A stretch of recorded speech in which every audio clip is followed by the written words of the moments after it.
trusty football. I'm always on the spree, no shiny can escape. They all come to me, shiny after shiny. It's never enough. I'm on a quest, and it can get rough. From Pallet Town to Johto and beyond, I'm the shiny hunter, the bond is strong. I've caught 'em all, every shiny you can name. Kanto region, Johto region. I've conquered the game, Hefty's the king. The one who never quits, caught him twice, now that's the real deal. No tricks. No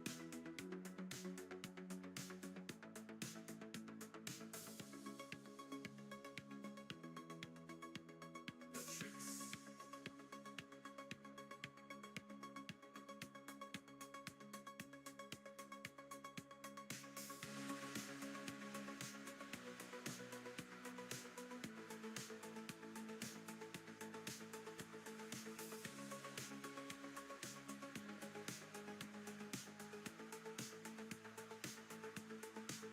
I conquered the game, Hefty's the king.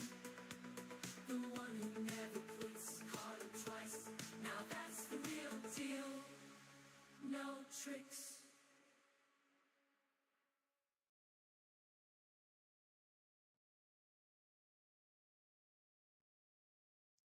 Well, what is going on, everyone? Happy Sunday to you all. Hope you're all doing well. We're going to be continuing the hunt today for KARRABLAST and SHELMET. Good morning, Phantom, Rian, the legendary Rian, Mighty Munchkin, Hassan, Ranji, Darkville. What's going on, Darkville? Good to see you. James, the Catboy, Pluto Productions, about to bake. You gonna bake some cookies? Gonna get me some cookies, please? Shiny at Cornholio, good morning. You're vibing. Nice, love to hear it. I'm doing well, Darkville. It's been a good start to the morning so far. Hopefully, we'll be able to get a shiny today. Steelix in 1485. I called it, Phantom. I don't want to take credit, but I'm going to take credit. I think I said it under 1600, and I was right. But congratulations, congratulations, Phantom. That's awesome. Let me get the music turned on, and we're going to get rocking and rolling here. Um, Rianne, 16 months of membership. Proud of you, hubby. Congrats on 2 years of streams, too. Thank you so much, Rianne. Let's get some hype for Rianne in the chat. Brownies or cupcakes? They both sound delicious. 6 shiny bell sprouts. Good job, Mighty Munchkin. I got 2 myself. That's all I needed. So after I got the 2, I kind of didn't go after any more. Razzie, good morning. Good to see you. Who killed that Polyworld? That is an unsolved mystery. We're still looking into it. Got 3 shiny Bellsprout yesterday. Very nice. Yeah, I did my usual. I got in the car. I ran to Dunkin' Donuts to get a nice flavored beverage, and on the way, I found the 2 I needed. So actually, I got one in the backyard and then found one on the way to the Dunkin' Donuts. So I didn't bother going down to the park. Ooh, your PayPal got hacked. Yikes! I'm sorry, Darkville. That's stinky. Is it still hacked? Were you able to recover it? Is it still an issue? Yikes! That would no $0 on there. Okay, good. 7,300 checks. Rayquaza shines for you. Congratulations, Shiny Cornholio. That's a flex right there. I feel like any shiny legendary in BDSP is a flex. Congratulations, and especially Rayquaza. Not been recovered yet. I'm sorry, man. So, something happened this morning that I'm very thankful happened. Because I'm completely narcissistic, I went back to last weekend's stream to watch me get the shiny Omastar. Just kind of hype myself up, get me in a positive mindset for today's stream. And I said on there, I was like, oh, I didn't check the moveset beforehand, so when the shiny showed up, I went and checked the moveset, and I was like, oh, you know what? I gotta do that for KARRABLAST and SHELMET. And all I gotta say is thank God we didn't get the shiny yesterday. KARRABLAST has both takedown and double edge, and SHELMET has Final Gambit. If you guys don't know what Final Gambit is, it's a fighting move. If it uses it, it immediately knocks itself out. It does equal damage to the opposing Pokemon as the total amount of HP it has. So that would have been really bad because on the lower game, the Shield game that, or I'm sorry, the Sword game that I'm hunting for Shelmet on, I didn't even have a Ghost Pokemon in my party. So I was able to get in there this morning, put in a false swipe of Lola Marowak. Um, you know, kind of funny. I don't know if it's ironic. I don't even know what constitutes ironic anymore since that Alana song. But the only ghost Pokemon with false swipe that I had in the game was a shiny Alola Marowak that I put in there for the big giveaway anyway. So I'm going to use it. Steezus Christ, I haven't heard about Steezus. But you paralyzed and got it with a crit catch. Congratulations, Shiny Cornholio. So yeah, so I'm not gonna be able to put a status effect on Shelmet because I don't want to take the chance of switching out. Chem Nation, what's going on? But with the KARRABLAST, it does have uh, double edge or takedown. I am going to go ahead and switch over to my Absol to paralyze it, and then I'll go back to my Trevenant. And then just start throwing balls. So if the top one shines, it'll have a status effect, but we're not going to false swipe it. If the bottom one shines, we're going to false swipe it, but not have a status move. Have me on the background as you bake. Very nice. Tyler Shanks, I'm doing well. How you doing, buddy? Sir Quackington, good to see you. Did we already hit the like goal of 15? No way. No way we've been streaming for 7 minutes and already got 15 likes. Holy smokes. Well, thank you guys so much.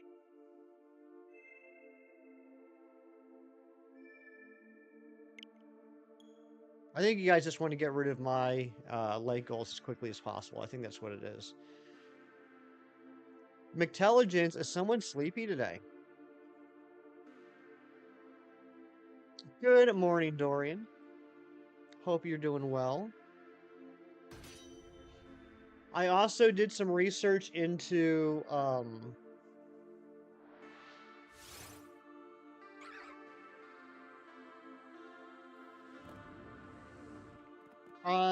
thank you to whoever just sent a dono. Oh, I know who that was. Thank you so much.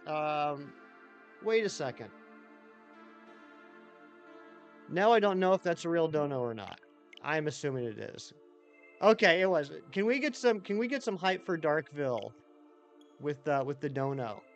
Thanks, buddy. You didn't have to do that. I was like, oh wow, Darkville sent me a dono, and then I was like, wait a second, Darkville just told me that his PayPal got hacked, and I was confused for a second. Yeah, it didn't show up on the stream. I don't know if it will later on or not. I can't remember how I have my alert set up, but I just got the alert on my phone. But what was I saying? Oh yeah, so I was doing some research yesterday about deactivating my Nintendo account on the lower Switch, so it wouldn't have to check to see if it can play the software each time. And unfortunately, it turns out the only way to do that is to delete the actual profile. And I don't want to obviously delete my profile on the Switch because of all the save data for all the games. Maybe I'll look at possibly switching over transferring over all the save data from the lower Switch to my Switch Lite, and then deleting the profile on the lower Switch, and then transferring all the save data back. But that seems like a lot to do. So I think I'm just gonna have to suck it up. Yeah, Darkville, isn't that awesome? He started it. He says started. He's like at least mid season 2. Yeah, it does sound risky. It does. That's why I'm hesitant to do it. But it actually hasn't been too bad yet today. But for anyone that doesn't understand what I'm talking about, if you have multiple Switches linked to your Nintendo account, One of them will be the primary. In this case, the top one is the primary. The bottom one is just an additional switch. So on the top one, when I select the profile, it goes right into the software. On the bottom one, it has to check to see if the software can be played. The reason why that is that you can't have two switches linked to the same Nintendo account online at the same time, which is also why I have the top switch disconnected from the Wi-Fi, because otherwise it would keep popping up an error and kick me out of the lower game. But because it does have that little check to see if I can play the software on the bottom one, it does slow down the checks. Gonna be lurking while you play Tears of the Kingdom, which you'll be doing your elemental damage only challenge run that you started yesterday. Good luck on that, Tyler Shanks. That sounds fun. You got Shiny, Munchlax, and Hisuian, Zorua, and Lickitung and PLA. Congratulations, Phantom. That's awesome.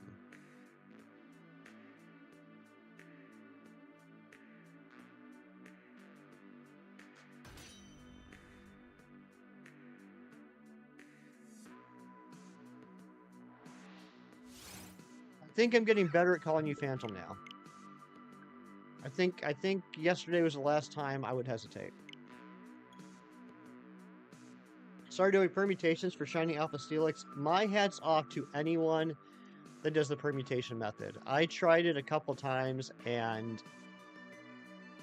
I just can't. I can't. I get so confused. I forget what I did, even if I have like a spreadsheet going. It's just not the method for me. But hats off to anybody that does that. I know that was kind of a game changer after the MMOs came out, especially for Shalfa hunting.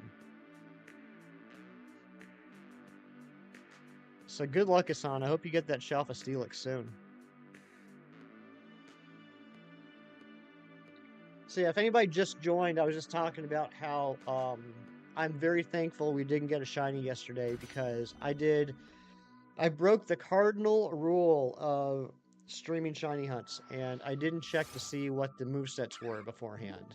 And KARRABLAST has Double Edge and Takedown, which is a little bit of a pain, but you can easily get around that by just not false swiping. And plus I have Trevenant, which is a ghost type Pokemon, so Double Edge and Takedown won't do any damage against it. But the bottom one, the Shelmet, has Final Gambit, and if it uses Final Gambit once, it knocks itself out. The only way to get around that is to have a Ghost-type Pokemon on the field, and I did not have a Ghost-type Pokemon in my party. So I was able to go in and get a false swipe, shining a little Marowak. Might start soft reset for Kangaskhan Sword and Shield, and you'll go back to Lele. Nice. I'm a little jealous. I've been talking about this recently. It looks like we finally got a tentative plan. Amber Dice Art of the Dice Art Universe and I have been planning on doing a race for Kangaskhan using the soft reset method. I really want to get it. I've been looking forward to that hunt for quite a while. I got Shalfa Steelix and 382 SRs. Dang, that's pretty quick, right? I'm still bad with the PLA, and honestly, I'm not the best with the Gen 9 shiny odds.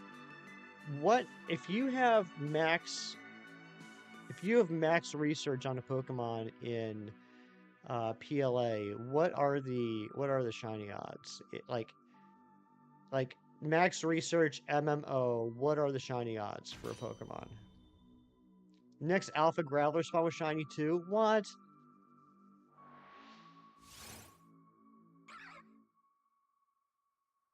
So you got two Shalfa Gravelers in the same MMO. That's insane, Hassan. I've been toying with the idea of doing some Shalfa hunts just for fun. I wouldn't count them towards the Premier decks, obviously, because you can't catch them with Premier Balls, but just for the fun of it. There! Oh my gosh, that was so delayed. That was super delayed, but there's the notification. Thank you again, Darkville. Wait, no, that was a second one. That's weird. That is weird. So that's two donos from Darkville. I wonder why the first one never popped up, but thank you again, Darkville. Let's get some more hype for Darkville. Good morning, Amber. Would I believe you if you said it wasn't the first time? With you, I would definitely believe it. You got some cracked luck, Hassan. Sometimes you have some long hunts, but a lot of the times you got some pretty crazy luck. Doreen's off Monday and Tuesday. How about Monday evening or Tuesday night? Yeah. I think one or the other would be fine. I just got to see if Katie wants to hang out early part of this week. If she does, then we'll just do it on whatever the other date is. But yeah, we can probably do it either tomorrow or Tuesday.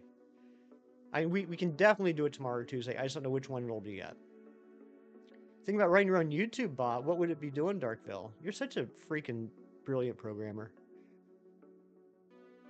Having carrots and cocktail sausages for lunch. That's an interesting combo. I like that. Double shelf a Sneasler in the first 4 spawns. That's insane. That's absolutely crazy. Crazy go nuts. 1740 for Alpha Crobat. Nothing yet. You'll get it. You'll get it, Phantom. Just like you got the Steelix. Thinking about features. Okay. Let me know.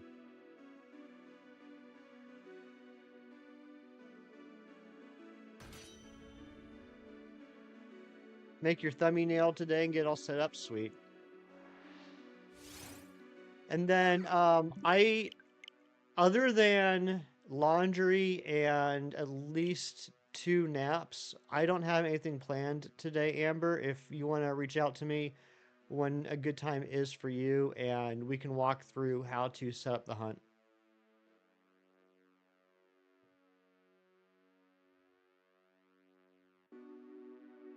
You're doing fishing yesterday to get a shiny wishy-washy and sword, or are you trying to get it before Brandon?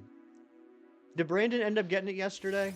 I was lurking for probably about half an hour in his stream. No? Okay. You know, I thought it was funny. So I ended up after stream yesterday, putting on some YouTube videos and falling asleep. Nice little couch nap. And the video or the streams I was watching ended, and it auto forwarded me to Brandon. And I woke up to Brandon talking about how he slept in. And that's why stream started late. And I don't know. I just thought it was funny that, like, I woke up to Brandon talking about how he slept in. I just kind of not a coincidence, but it's kind of funny. Good morning, Mystic Emerald. It was at least funny to me. Not funny to anybody else, but we'll just forget I talked for the last 45 seconds.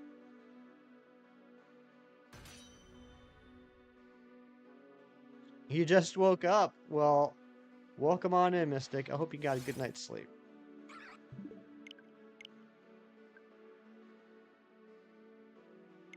We were all sleepy boys yesterday, absolutely.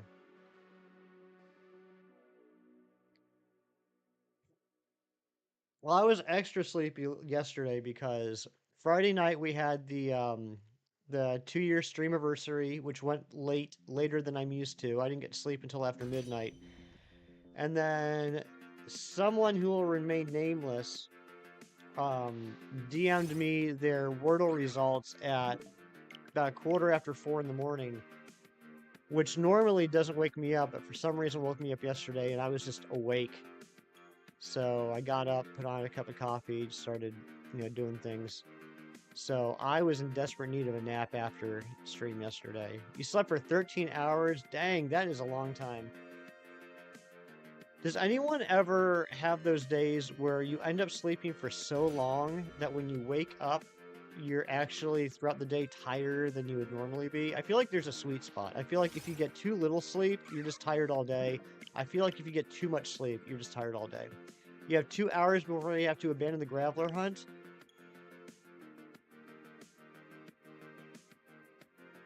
You told me this.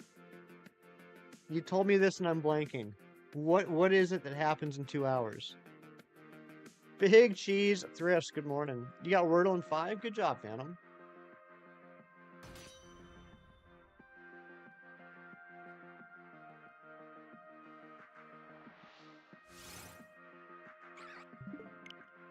You definitely told me, and now I can't remember. You didn't sleep for 3 days before that, Darkfield? What the heck? That's right. Yeah, you're mailing the device. Yep. You'll get it. Or you won't. One or the other. 50-50 shot. You got a 50-50 chance to get the shiny. I know you're counting. How many call-ins are you at? You're gonna shiny hunt for Uxie and BDSP? Good luck on that. I was just talking about how I feel like any shiny legendaries for BDSP are like super flexes. I don't have any. But I mean that's good. Between the full odds of 1 in 49.6 plus how long resets take, huge flex if you have a shiny legendary in BDSP. Approximately 400? Dang. Well, I mean, I guess that's not too crazy, right? You know, with the odds being 1 in 273, that's not too... I mean, it's annoying, but it's not too bad. I still think you got a decent shot of getting in the next 2 hours, as long as you keep with it. Working on something for work and gaming, so you forgot to sleep for 3 days. You have such a fascinating life, Darkville. Intelligence, you can sleep for over 10 hours and still feel tired. Yeah, that's what I'm saying. Like, I feel like there's a sweet spot. I feel like if I sleep too long, I'm still just exhausted all day long. Want to know something funny? Always.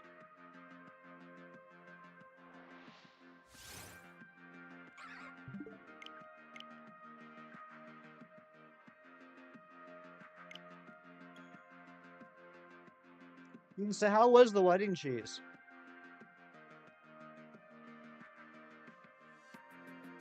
Oh, Amber, did you finish your wisps? Very cool. You're 18, you work at the IT department of a high school where the students can be older than you. Yeah, I suppose so. I suppose that's true.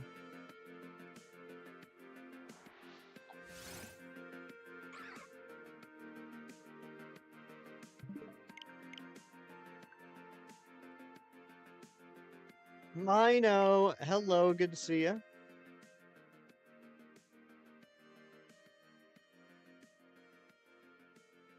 It was fun, young love, open bar, tacos. That sounds like a beautiful night. Hunting Dracovish on Pixelmon and just vibing. Nice.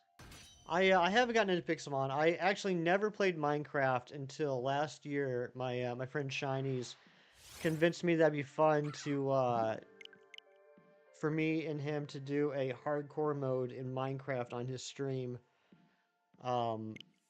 And I will say that playing with him has been a lot of fun. We haven't really accomplished anything because I keep killing us and we got to restart the world. But it has been fun. So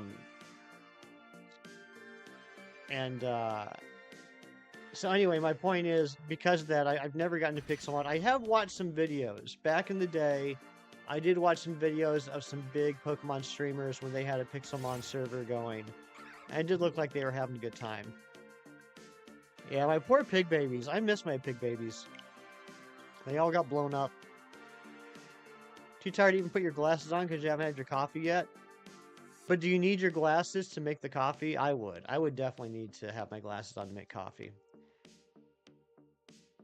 Venue was on a farm. They had chicken and alpacas.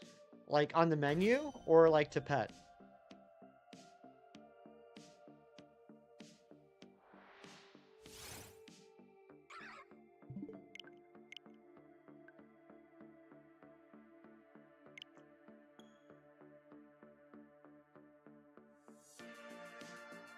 Pet? Okay. The background updates on Pogo are coming. Yeah, so yeah, that's right. It's the second of, I think, 4 updates they're doing over the course of the next couple weeks. I remember, gosh, it feels like it was forever ago. It was probably at least a month ago. Apparently, looking back, they were beta testing. I know there were some areas of the world that got those updates briefly. And from what I understand, the backgrounds looked nice, but they lagged the game a lot. So hopefully they got that fixed. I remember people talking about, like, when you threw a Pokeball, the frame rate was like 10 frames per second or something crazy like that. One time on a server, players were being jerks to you because you asked for a Froakie in the chat. What jerks? Beta tasting. Beta tasting. That would be fun. I don't know. You ever wonder who beta tasted the first tomato? Because for a long, long time, everyone thought tomatoes were poisonous. And then some guy who was either very brave or very stupid said, "Hey, I'm gonna eat this poisonous thing to see what happens." Now we have ketchup. How people react depends on which server. Very true. Very true. You know, it's like YouTube communities. There are definitely some toxic ones out there. I've been out there before in some very toxic YouTube stream communities, and then we got ones like this one where everyone is just so nice and pleasant to each other. You wonder about that with milk? That's a good one too. That's a good one too, Amber. Who decided that first? And did they hopefully have the foresight to squeeze it into a bucket instead of going straight to the source first? Not a fan of tomatoes. When I was a kid, I did not like tomatoes, and here's why. My grandmother uh, was a good old Southern gal, and like when I would want a snack when I was staying over with her for the summer, one of the snacks she would make was tomato slices with salt. And I only found this out a few years ago. Apparently, my grandmother was notorious for oversalting everything. So I remember having these tomato slices, and they were so disgustingly salty.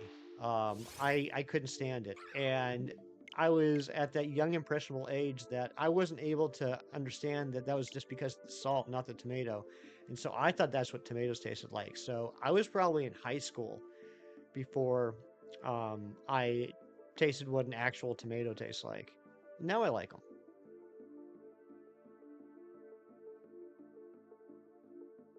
Just killed two black bokoblins after they killed you like 10 times. Well, good job. Those guys can be rough. I eventually need to get back on Tears of the Kingdom. I still can't believe I haven't beat it. I was playing that thing nonstop for like a month and a half, and I haven't touched it in like 9 months. Yeah, I would imagine so, Amber. Like, I understand the correlation of, okay, well, this is how we feed babies. It's nutritious, it's good for them. Perhaps there are some nutritious and good tasting factors in other animals' milk. But yeah, that definitely an adventurous person that tried that out for the first time.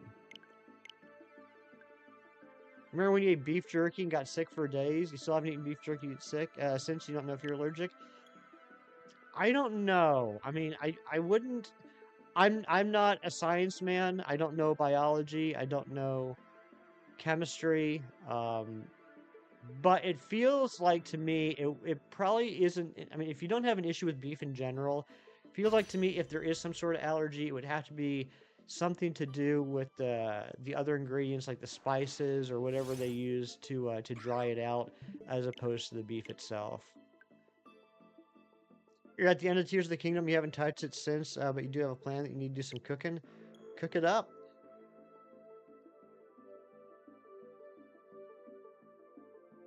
Exactly, Amber. What a wonderful world it would be. Gonna be lurking while gathering fossils. Sounds good, Darkville. Good luck on getting those fossils for Dracovish. I didn't know that's how. I didn't know you could hunt it that way in Pixelmon. I mean, I don't know that much about Pixelmon. I just assumed everything was wild encounters. I didn't realize that there were other methods as well. Like, I'm assuming you have to bring the fossils back to life for that. That's neat.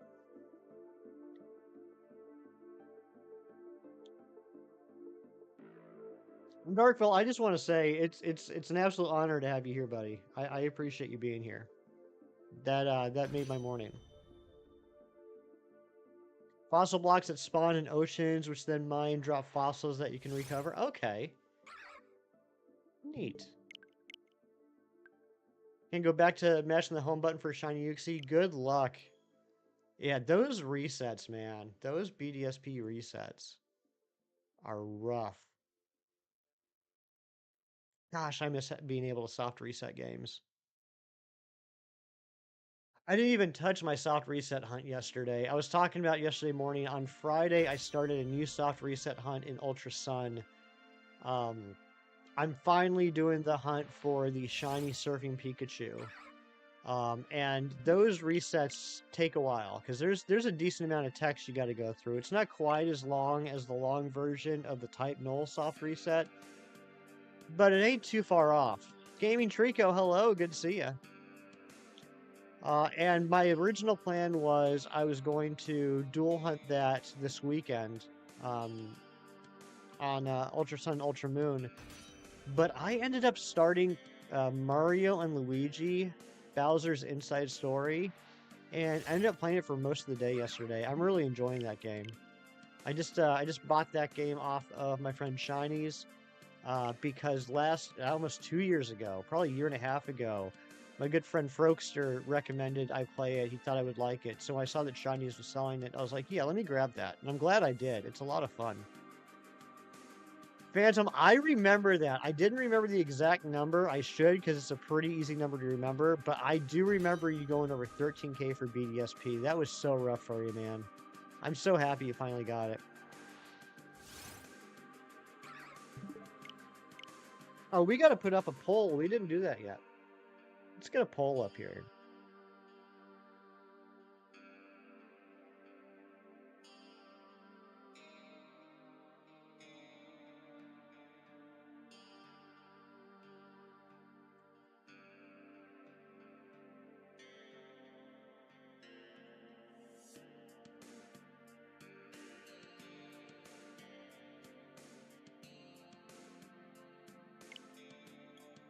Four months of torture. Yikes. Is Mewtwo and Let's Go Pikachu and Eevee Shiny Locked? It is not. It is not. You can certainly get it. 1 in 4096 if you don't have the Shiny Charm, 1 in 1365 if you do. I believe. Someone correct me if I'm wrong. I do remember... I never hunted for them myself. I do remember hearing conflicting reports about whether Shiny Charm affects the legendaries in Let's Go Pikachu and Eevee, but I believe it does. And from what I understand, you go through the cutscene. Once the cutscene ends, you get into the battle, and that's where you see if it's shiny or not. And the good news is, once you beat it, when you get to the section where you can catch it, it cannot run. Don't think the charm affects it? Okay, so it would be a 140-96 hunt then.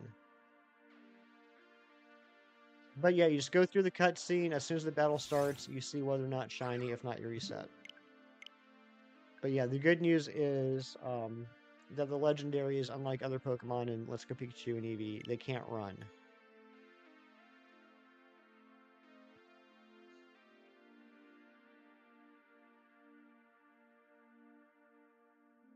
All right, we've done over 602 total checks.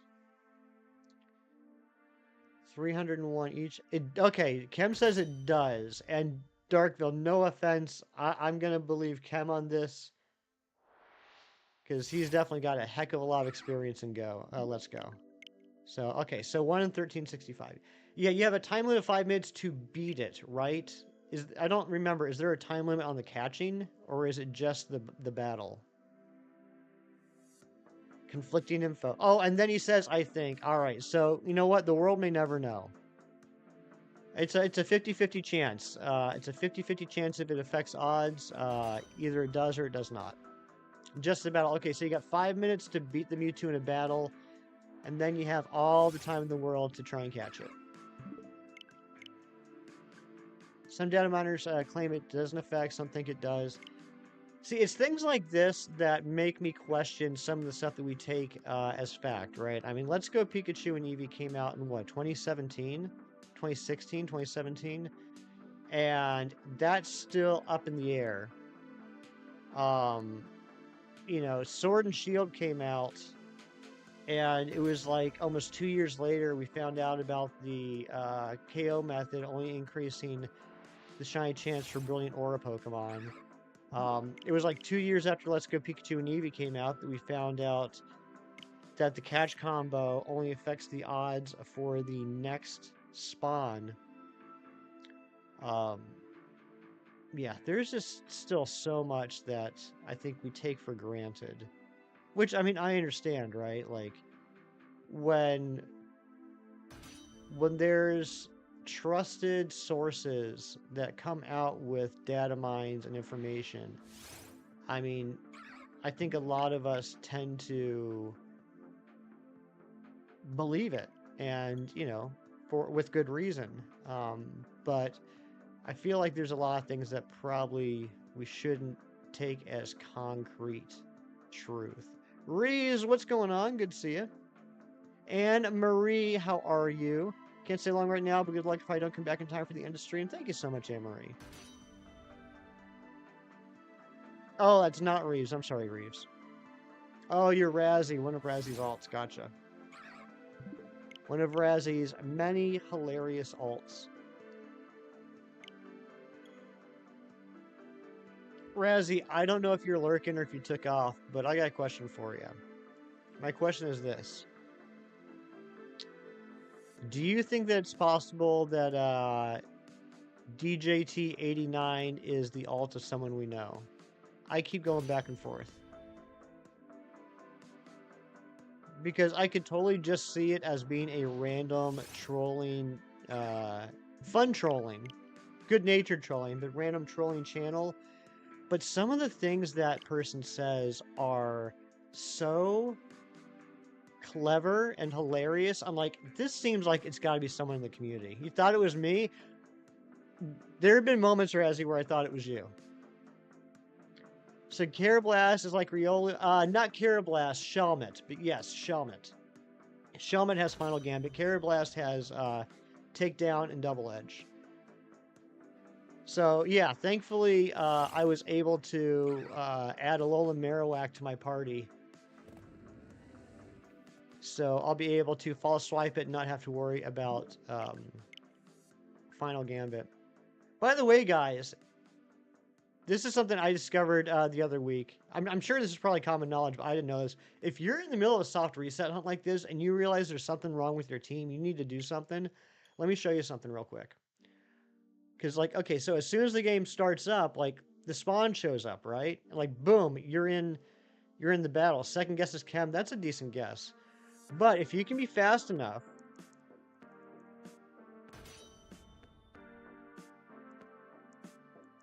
with the X button, you can get into the menu before the spawn happens and make changes. Heal your Pokemon, switch your Pokemon out, switch the order.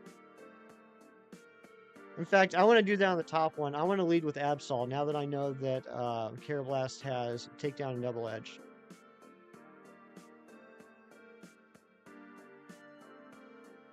Yeah, Reeves knows a lot of things. The cherry and jellyfish hunts. Good luck, Reeves.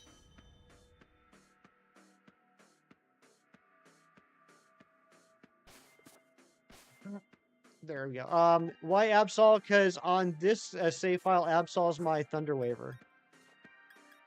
So I'm going to put Absol in front, so that first turn I'll Thunder Wave, and then I'll switch into Trevenant, which is a Ghost type. And then I don't have to worry about it using Takedown or Double Edge. I might actually leave Absol in for a couple turns and let it take down itself a little bit. One problem with that? What's that, Reeves?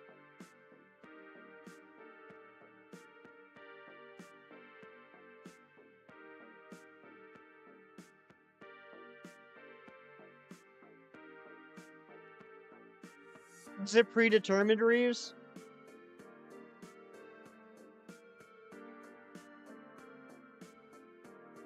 Let's find out. Let's find out. I didn't think about that. That actually would kind of make sense. That seems like a dumb move on my part. Let's see if that's correct. Gosh, Reeves, you're so smart.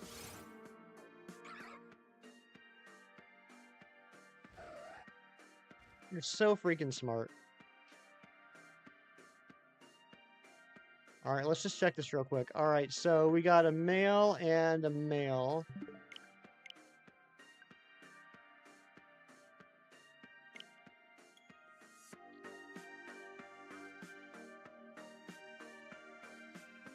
Can't really determine it with 100% certainty based off of 2 resets, but if both of these are male again, we're just gonna reset these hunts. Just to be safe and to be fresh. Also to let people know how to do this.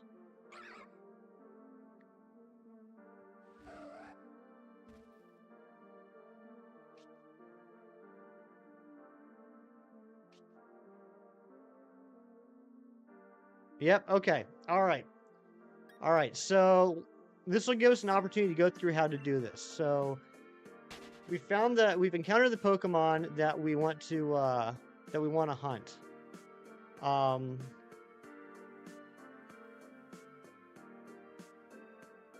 You know what? We're gonna have to do this one at a time. We're gonna have to do this one at a time. All right. So the way we're gonna do this is we're gonna do it the how I've been doing it with 2 switches. This is the easiest way. If you don't have 2 switches, the first thing you would do right at this moment is you would take screenshots of exactly where you're standing. Exactly where you're standing, where that Pokemon spawns in, because it's very important to set this hunt that you're saved in this exact same spot. But because I have 2 switches, I can do this a different way. So we're going to start by resetting the KARRABLAST. So what I'm going to do is I'm going to leave the Forest of Focus, and I'm going to find my guy. Should be... I think I'm over here. No. No, where am I? I think over here. Audino strong spawns are broken, so they don't work? That's stupid. Now, wait a second. Where am I?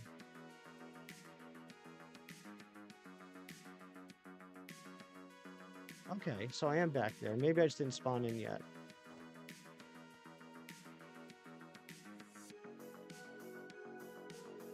Down here? Wait, where the heck am I?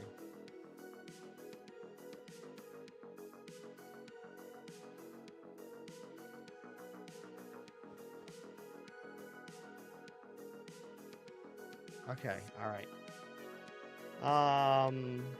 You had a friend test it? That stinks. I'm sorry, bud. Hey, there's a Poliwhirl.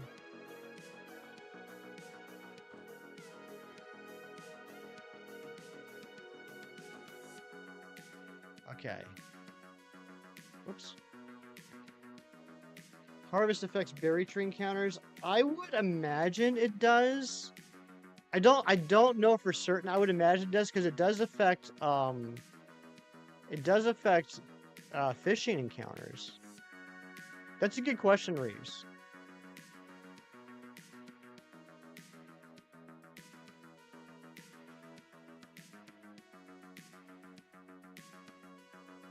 Dang it.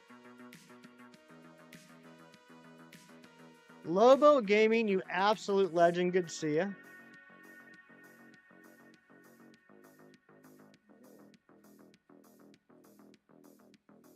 Gotten a lot of squirrels, like more than 50%. Because I think with Harvest, it makes it 50%, right? I am so freaking lost in the moment. Hold on a second here.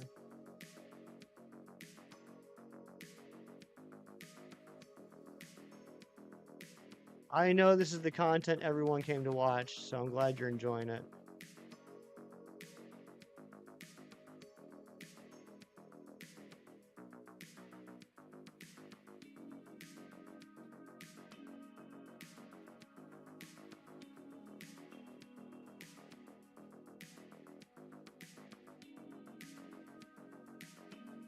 All right, you know what? We're gonna do it the opposite way.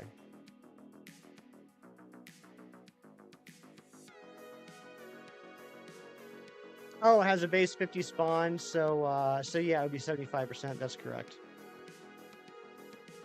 I think so. I think so. Back from your baking extravaganza. Very cool. Hope it went well. Dominic, what's going on? It's been a while. Hope you're good.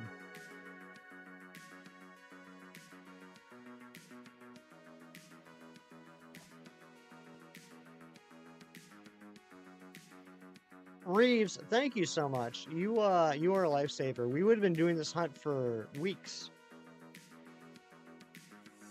So everything I said about hitting the menu before the battle starts, ignore that. That was bad information to give. Okay, we're gonna do the opposite. We're going to find the Shelmet first. Currently in the oven, still in your apron. Nice. I don't have an apron. All right. Oh, I think I know where I was now.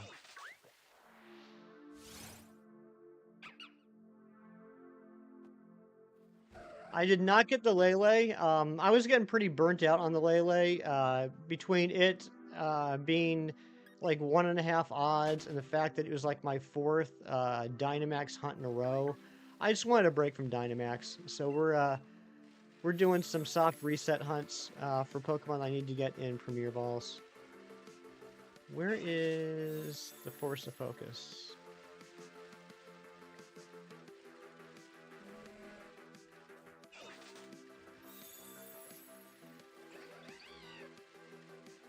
Oh my gosh, I know why. This isn't the training wetlands. Found out that Burbago only made a radio-controlled Alistar back in 1998. Or a diecast version was also planned, but that got canceled. Dang. I was in the wrong freaking area. That's why I couldn't find myself.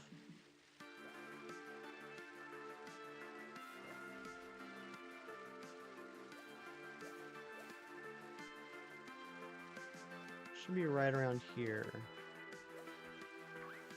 Yep, there I am. Okay. So, I'm going to go ahead and counter this Pikachu to get rid of it.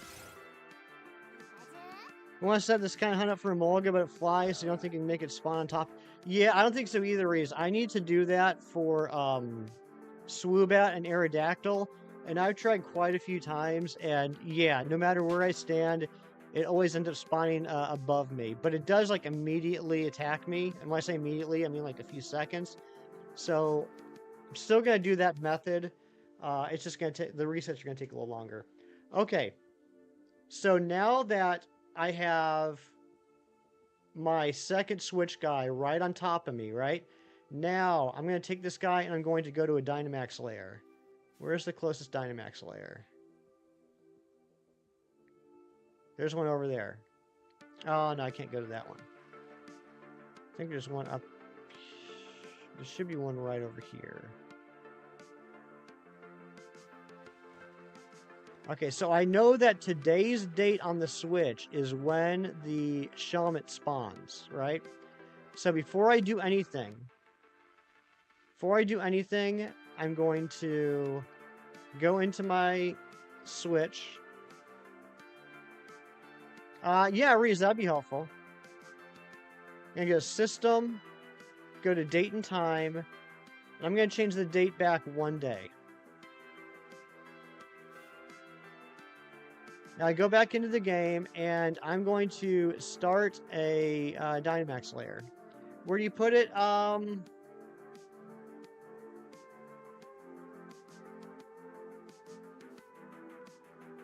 don't know. I guess media? Do we have a media? If not media, you can just throw it in general. That's fine. Alright, so now I go into this Dynamax lair. I'm not online. I'm going to go ahead and hit Invite Others. While it's searching, I go back out into the Switch. Whoops.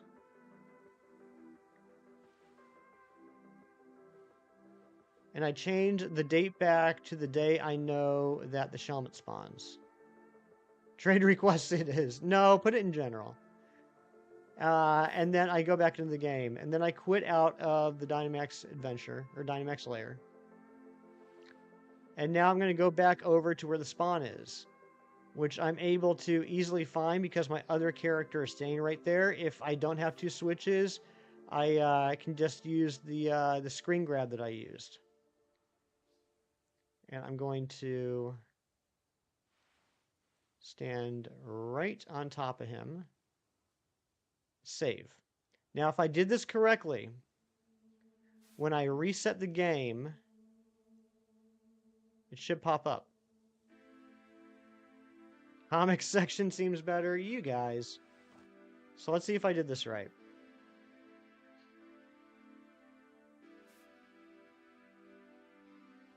You picked Both Will Shine at the same time in the poll. You're amazing, Lobo. Ground Control and a Major Tom. It's a good song. Infinity, what's up?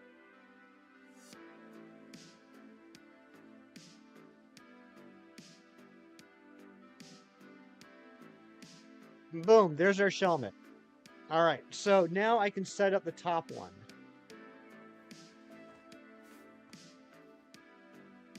So with this, I'm just going to reset the game.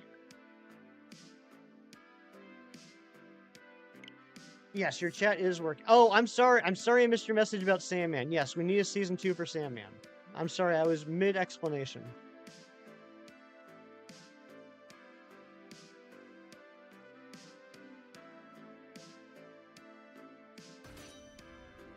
And counter went up. That's okay.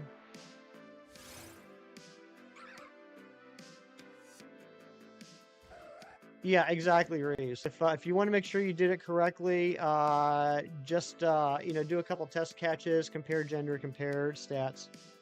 All right, so now I'm gonna run. So now my guy is staying in the place he's supposed to be. So I'm gonna use my other guy, and I'm sorry this is taking so long setup, guys, but thankfully Reese helped us out. Otherwise, I would have been resetting on the same Pokemon forever.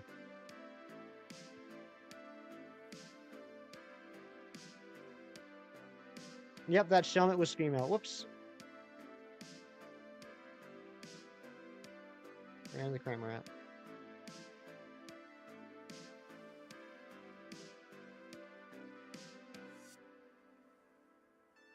I haven't kept an eye on how many concurrent viewers we have, but I would not be surprised if we lost like at least 50% of them while I've been doing this. I apologize, guys.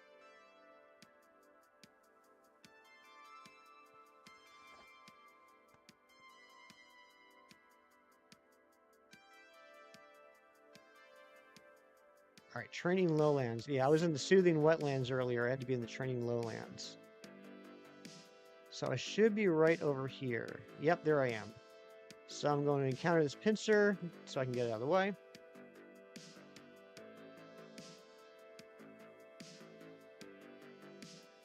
First Blood Moon, there you go. It doubled. It did it really, Razzie. Wow. Wow. I guess people like it when I take forever to explain things. That's good to know.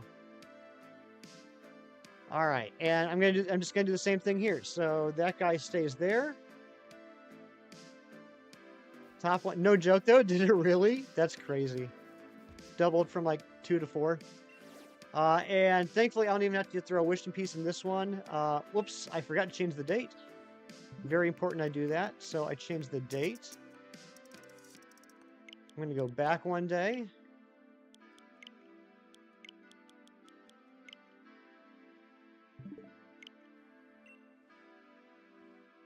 Invite others.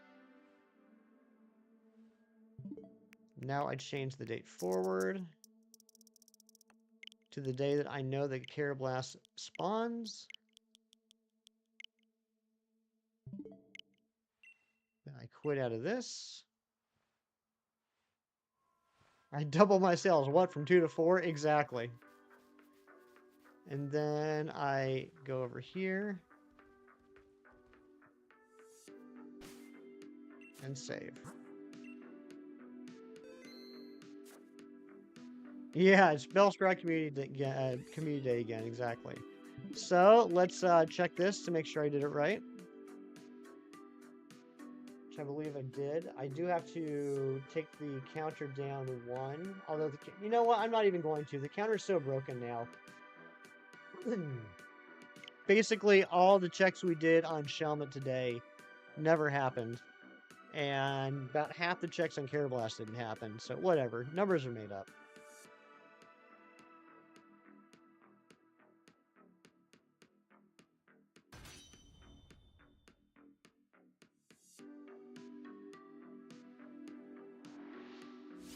And boom, we got KARRABLAST. We're in business.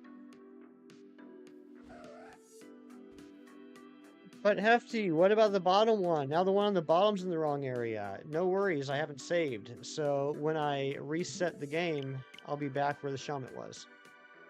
You'll have turbo controllers. What are you using that for right now?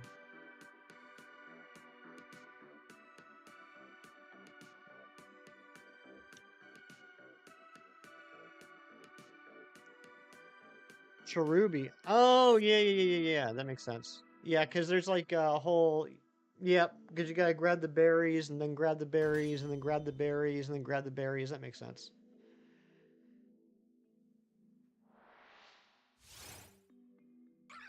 All right, okay, Reese, I got a really dumb question, and I apologize in advance. But Hefty, what about the bomb switch? The bomb was in the wrong area. No worries, Reeves. I didn't save, so when I restart the game, it's gonna be back in the right place. Of all the Pokemon, of all 1,025 Pokemon in the Pokemon universe, the one issue I've always had is I can never remember which one is Cherubi and which one is Cherim. Which one is the cherries and which one is the flower? The Burbago Connie even had a working light. When you push the vehicle down, it starts to flash. Nice. Cherubi's the cherry, Cherim's the flower. You know what, Reese? I actually have to do that hunt then. I need a Cherubi in a Premier Ball. The only Cherubi I have is the one I got in PLA. Which, you know what? I'll talk to you later about it. I need to find out where you're hunting so that I can set up that hunt and get it before you do.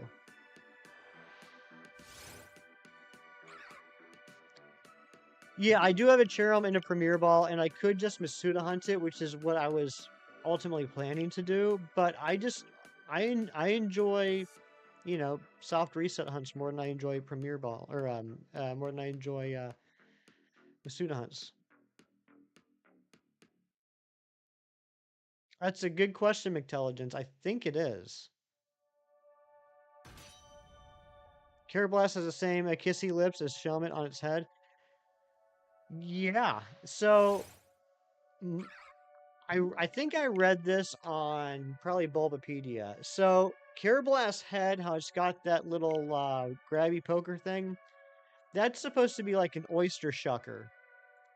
And then KARRABLAST is supposed to be, I mean, I know it's not an oyster, or Shelmet. I know Shelmet's not an oyster, but Shelmet is supposed to be acting kind of like the oyster in this situation. So KARRABLAST's little oyster shucker grabs Shelmet's little kissy face and yanks it out of the helmet. And takes over the helmet and becomes a Scavalier, and that's kind of how that works.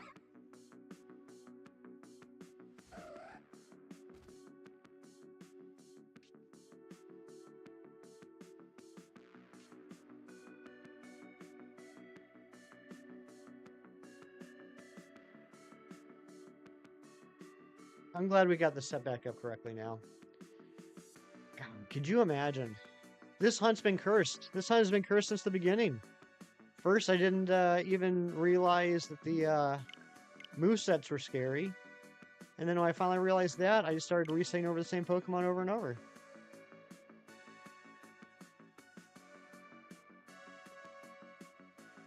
You got your coffee and it's perfect. Yay!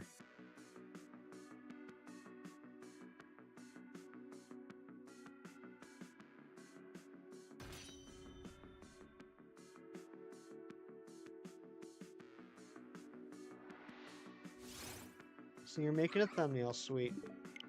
I'm trying to remember where I got my Cherim and the Premier Ball. I think...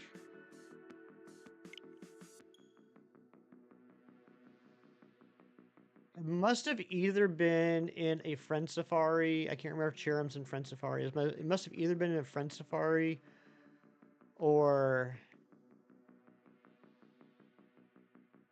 maybe a Dexnav hunt in Oris.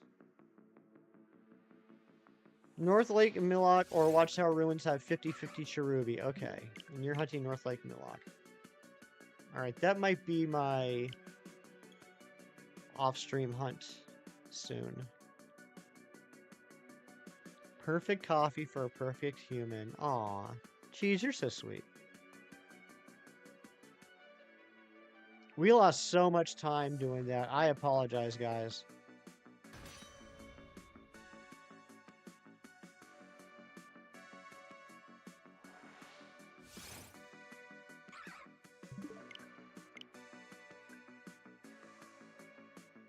At least we know we're doing it correctly now.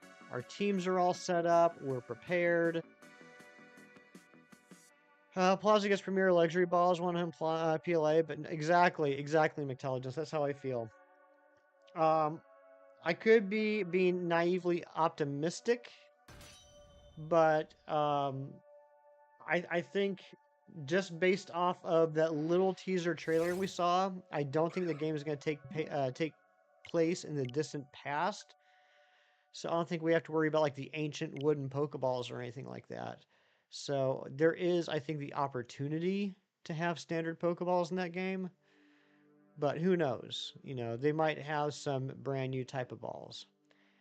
And you know, I was talking about this yesterday. I've seen a lot of people talking about the return of alphas and things like that. And you know, there's only been one Legends game so far.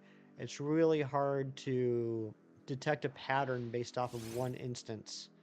So personally, I don't think there will be alphas in Plaza. I think megas will take the place of what alphas were. Kind of went shiny Nihilego in a level ball, so you might have Trevenant out for that. Ooh, the level ball, that'd be a good one.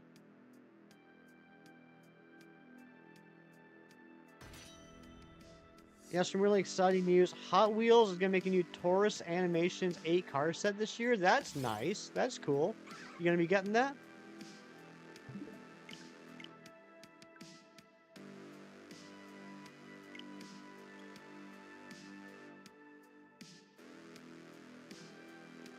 Get Hawlucha to level 100? I love Hawlucha.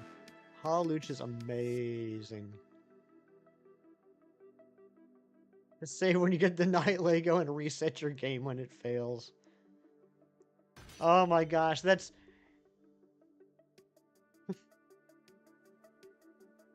I know what you're saying, but that just sounds so mean.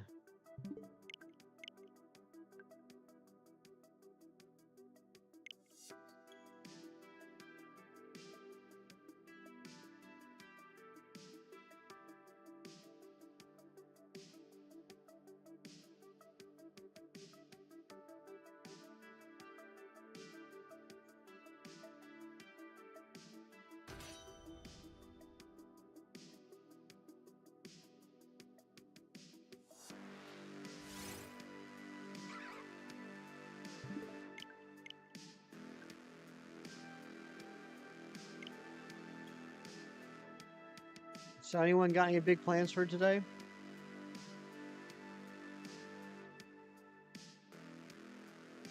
I'm going to be doing this, and then apparently going to get set up for this race against Amber later on today, which I'm excited about.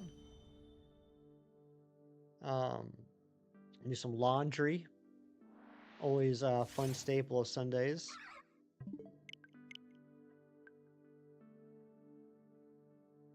So you realize your Trevenant wasn't holding a Leppa berry? Oh my gosh. Oh my gosh. I want the return of Pokepelago or something similar. I miss being able to farm hundreds upon hundreds of berries at a moment's notice. You added more to the stack yesterday, Cheese? Come on now. What? Did you buy games at the wedding?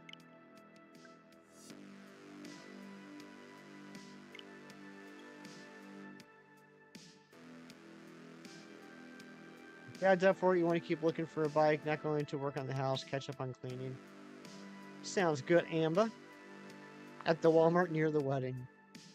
8-car set includes 32 Ford, Fandango, Track Turner, Reverb, Dora 2, Morrison Mini, Fish and Chipped, and Power Plower.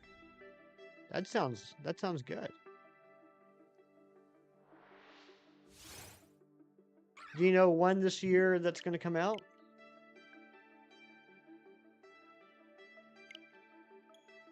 All right, sounds good, cheese. I'm gonna go for now. All right, Darkville, thank you again so much for being here. An absolute honor. Take care, buddy. Love you too.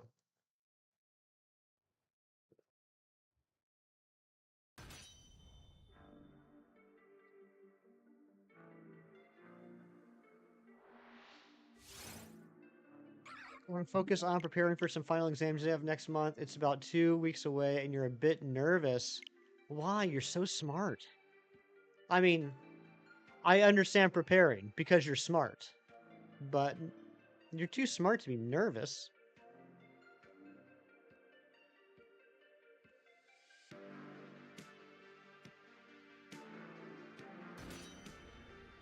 The other method for setting this up is a little rude. You have to quit an online battle with somebody else. Ooh, that is rude. I suppose, though, if you had 2 switches, you could just be rude to yourself. I'm not implying or saying that anyone should have 2 switches. But, if you have that capability, I suppose that would be a way around getting, like, a way around getting rude, being rude. Amber, I don't know what you're on about.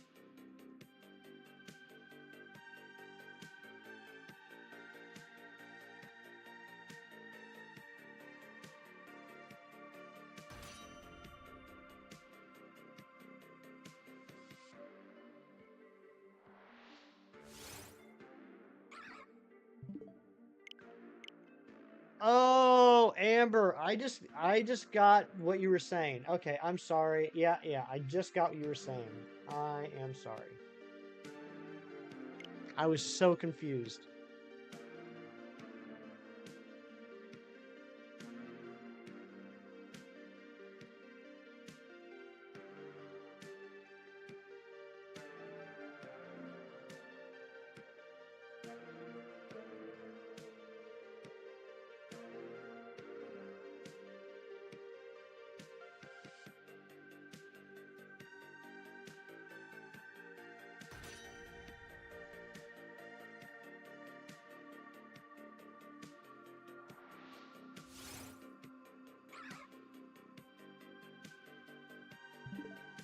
Make your best KARRABLAST impression.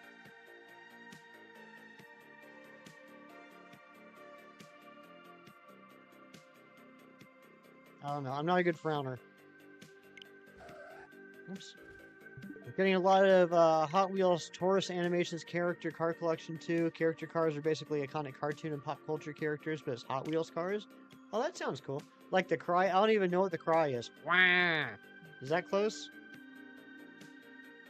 Final exam's gonna be pretty intimidating. That's probably because you've only studied a little.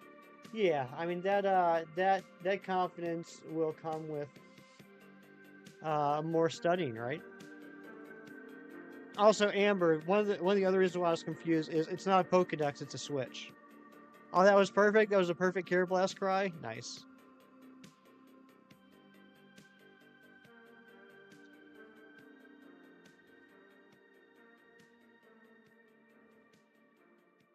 Sounds like Waluigi. I mean, they're basically the same thing, right? KARRABLAST and Waluigi. They're pretty much the same thing.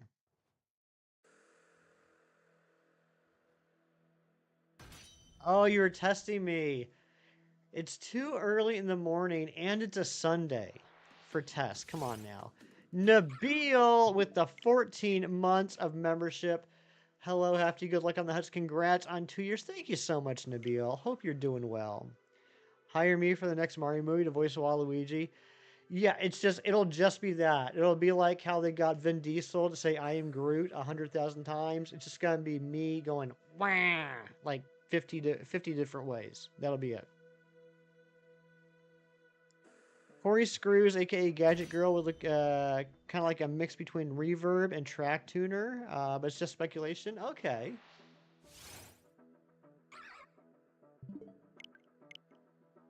Groot was Vin Diesel, yeah.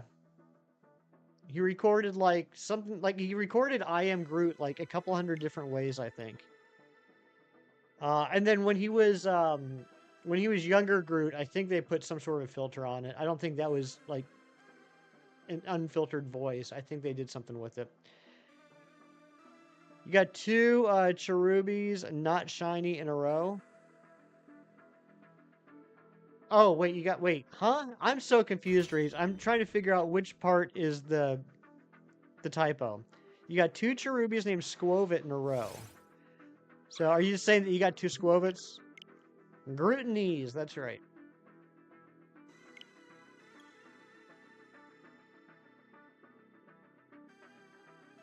There's no typo. Well, there was at least row. Come on, Reeves, don't lie. I thought we were past that. I thought our relationship had come to the point where we didn't lie to each other anymore. Groot's all about the family. It's true.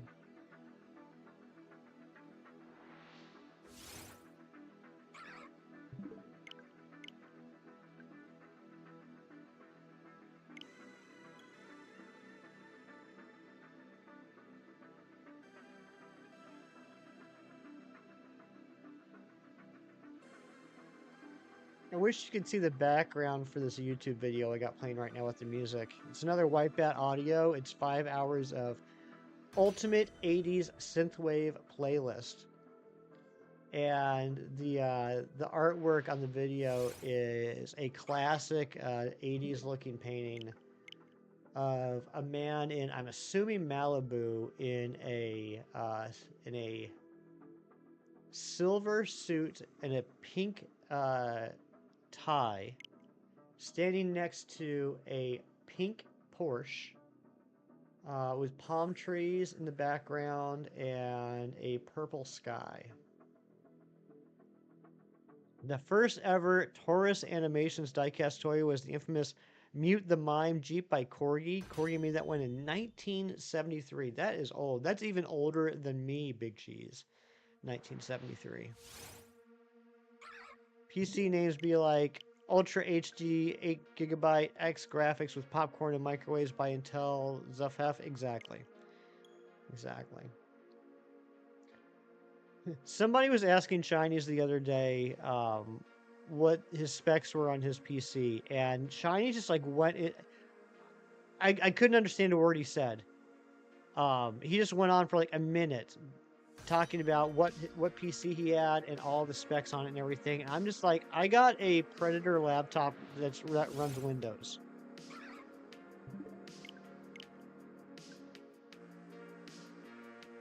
I don't know why they're so complex. Shiny Nihilego, let's go. Congratulations, Reeves. Let's get some hype for Reeves. Shiny Nihilego. Beautiful shiny.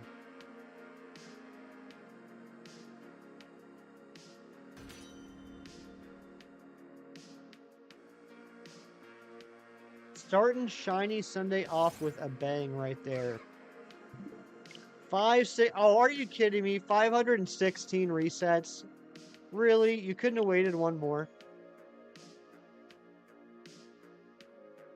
Jerk.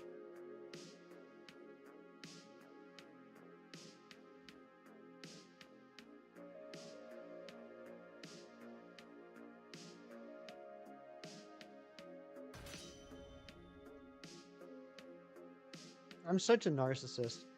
Shinies got Shiny Celebi on Friday in 1,776 checks. First off, that's insane. A 1 in 8192 hunt, and he got it in 1,776 checks.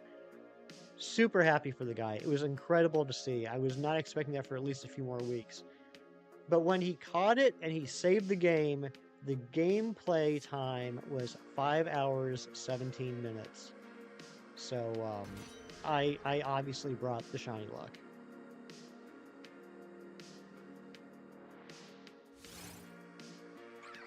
Just like when Dice Art Universe finally got the shiny Groudon. Remember that, Amber? You had 517 balls left.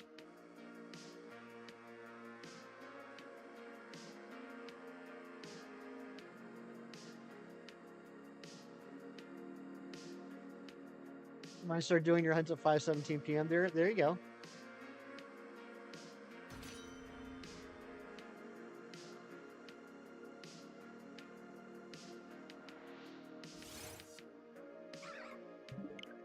Although to be fair with the Groudon thing, if I remember correctly, Amber, you had a God Path going, and if that was the case, you know, you were resetting the game if the Groudon wasn't shiny, so you always had 517 balls left.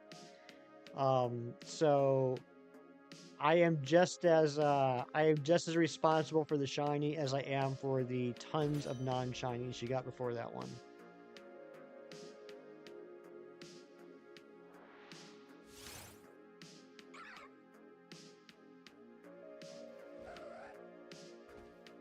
Maybe you didn't. I thought you were running the God Path, but maybe you weren't.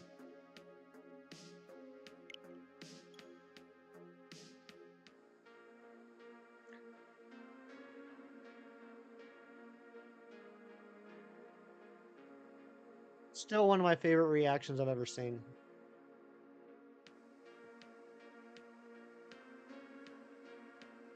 You might just Beast Ball it. Do you have it paralyzed and down to 1 HP? I ask not because I think you wouldn't if you could. I just okay, it's not a 0.1% Reese. It's not a 0.1%. I promise you. The opposite is true. It's a 0.1% if you use a Beast Ball and a non-Beast Ball. Hold on a second here. Gen 7 catch rate calculator. I promise you it's not, because I recently redid all the Ultra Beasts in Premier Balls. Lego. That's level 60. It's got 1 HP. Premier Ball. Do you have a Roto Catch going? Oh, you caught it. Never mind. What do you name it? Hefty late to the party as always. For what it's worth, it was a 6.5% chance for a ball without a Roto Catch. And with the Roto Catch, it was a 13% chance.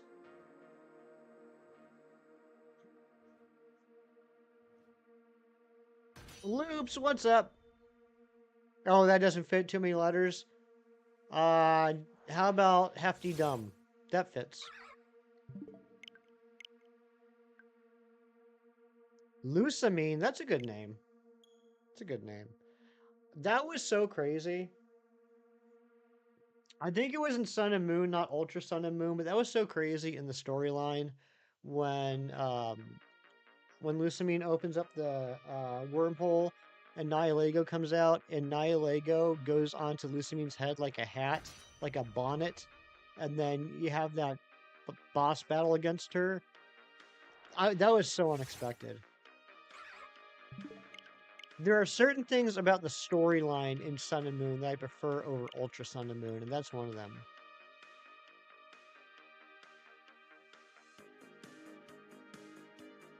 Goo Loops. Time save 18 million times. That's right. Because the first I can't count today. The first 17,999,000 don't count. Everyone knows that. I started watching a new show last night. I started watching a new anime last night, believe it or not. I was just kind of searching around for something to watch, and there was this one on Netflix whose thumbnail I had seen quite a few times, and it looked interesting. And I saw it was only 13 episodes, and I was like, okay, I can check this out. It's called Overlord. Started back in 2015. Apparently, there's 4 seasons. The first season was just added to Netflix. But I started watching Overlord. I got, I think, 6 episodes into it. It's actually pretty decent. We customizers have much better ideas than Mattel because Mattel never gave us a Hot Wheels, a Gadget Mobile, or a Pink Panther Mobile, and that's where we come into play. I totally get that. You know what, Dominic? Here's something that I can relate to you with on that. If not with the cars, but with the concept. Back in the 90s, I've always been a huge comic book fan. Total huge comic book nerd. Back in the 90s, a company called Toy Biz put out a ton of action figures for Marvel Comics characters.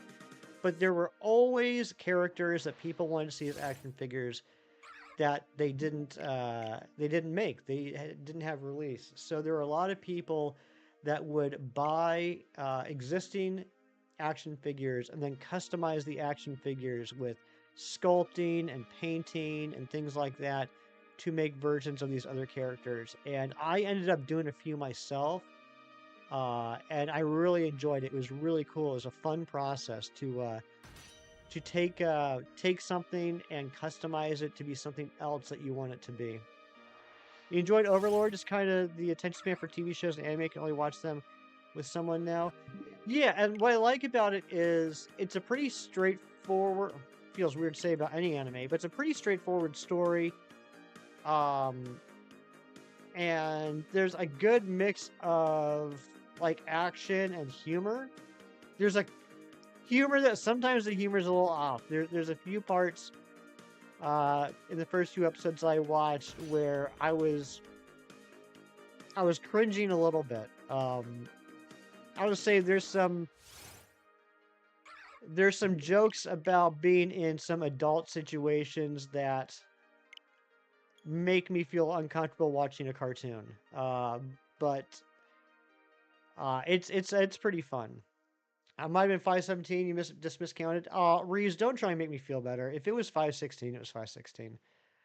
Hot Wheels only gave us Chelsea's car, not the other Kickline vehicles. What the heck? What is wrong with Hot Wheels? Crow, what's going on? How you been? Hope you're doing well.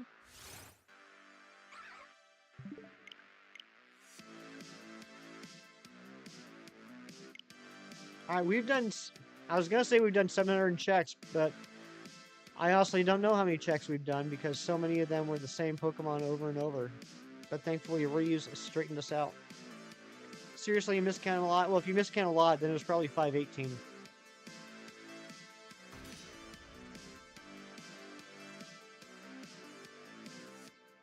But yeah, Crow's Nest, hope all is going well for you.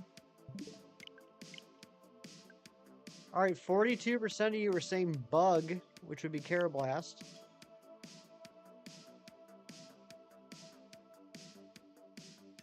33% saying snail. Okay, I can understand that. And 25 went with obligatory option about subbing. Aren't they both bug?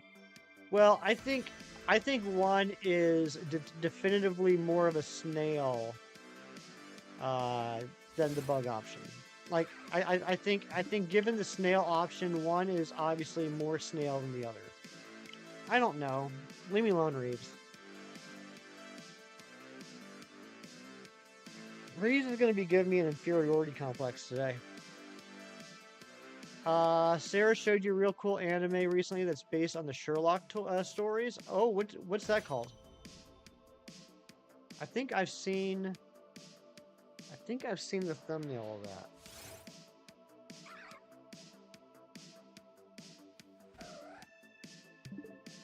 Moriarty the Patriots. Maybe I haven't. I think I'm thinking of something else. That would be neat. How do I put this? I haven't watched a lot of animes, so I don't really have much of a frame of reference. But I will say that of the animes I have watched or at least started, I do like the ones that aren't what I would personally consider traditional anime settings, which would either be futuristic or old-timey supernatural, or ninjas. Like Vinland Saga. I thought Vinland Saga was pretty cool. I need to get back on that. I watched the first, I think, 6 or 7 episodes, and I like that. I think a Sherlock one would be pretty fun. I know there's one out now. It's an anthology. Each episode's based off of the old fairy tales by Brothers Grimm. How do you have so many Pokebeans? Because you're playing Ultra Sun, Ultra Moon, baby.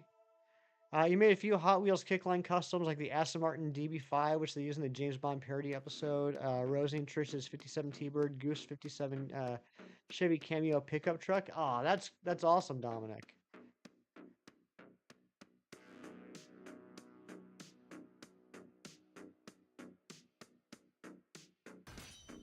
I miss Poke Pelagos, oh man, now Cam's got me saying Poke Pelago. I miss Poke Pelago so much. I watched season 2 of Invincible the other week. It was great. I need to get on that. I need to get on it. I've been talking about it for a while, and I haven't pulled the trigger. I had this grand idea that I was going to read the entire comic series of Invincible before I started the TV show, and I haven't. I've gotten through the first 2 storylines in the comic, and that's it. And if I wait for myself to finish the comics, it's never going to happen. So I just need to sit down and do it. But apparently I got to start watching Fallout as well. Made Google sites for emulation. What's going on, Sitting Ninetales, previously Vulpix? Hope you're having a good Sunday. Every page aside from home is a different game. Wow.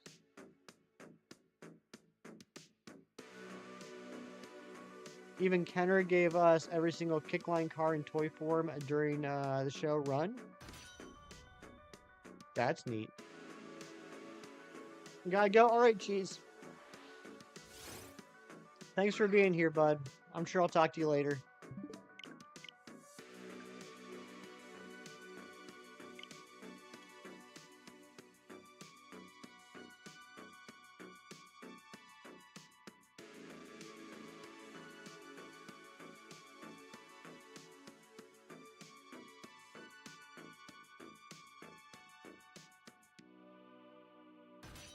I think we're going to take this up to 375, then I'm going to take a quick break. 375 will put us at 750 total checks. I don't know why I say that. It's not the truth. The counter is just so janked for this hunt now.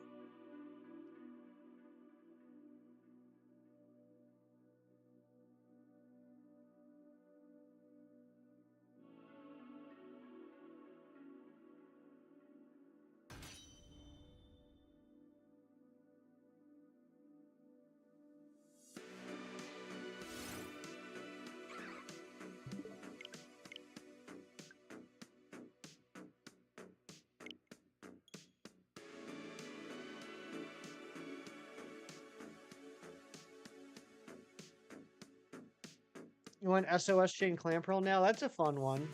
And beautiful shiny. Plus you got the chance at either a Huntail or a Goribus spawning in shiny.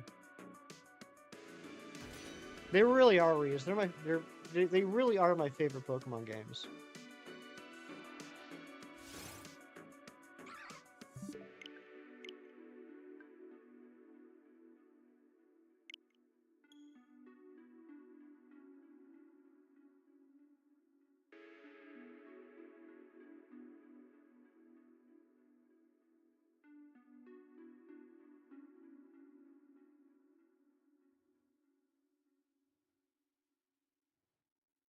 I'm probably going to jinx myself, but I'm noticing that today on the bottom switch, we're getting a lot less waiting for the software to load up.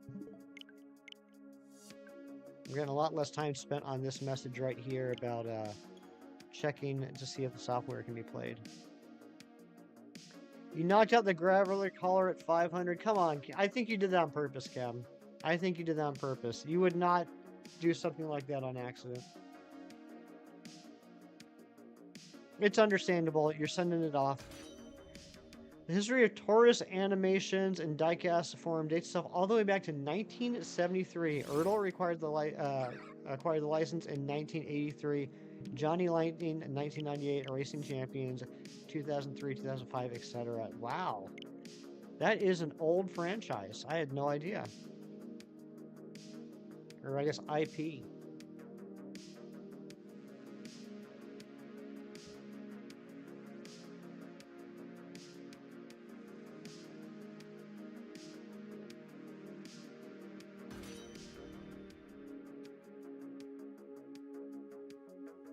I'm playing Nintendo Switch Online Game Boy Edition. What game you playing, Mighty Munchkin?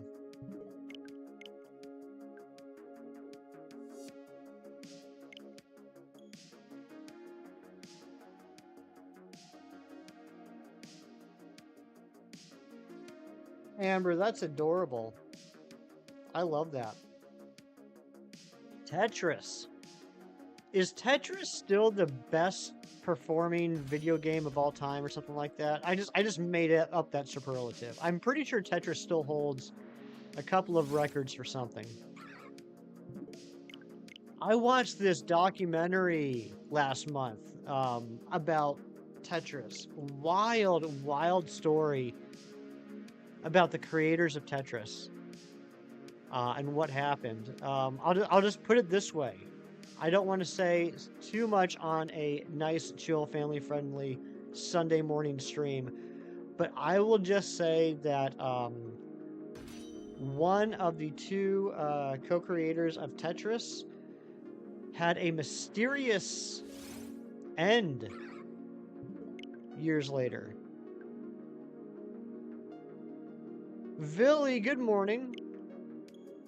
You've been playing Pokemon for over 725 hours. 725 hours well spent. Can't say today, but good luck. Thank you so much, Bean Storms. Storm Bean. Beanie Stormy.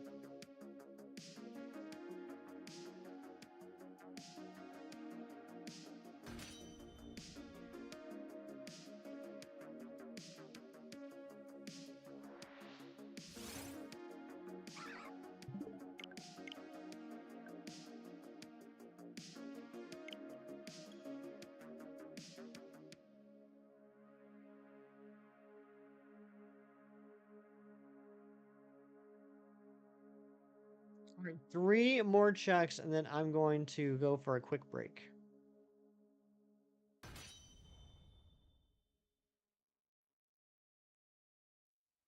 Really, you got your coffee yet?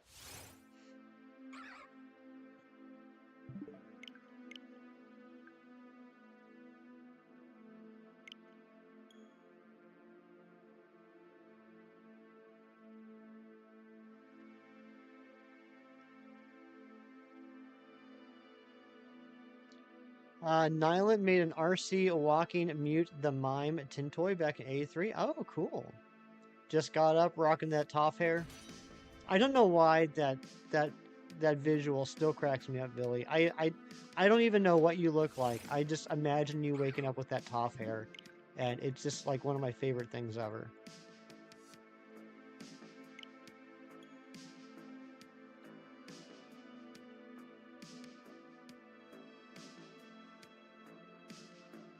Space Ghost! After your house was broken into, you bought a couple of cows to beef up security. Love it.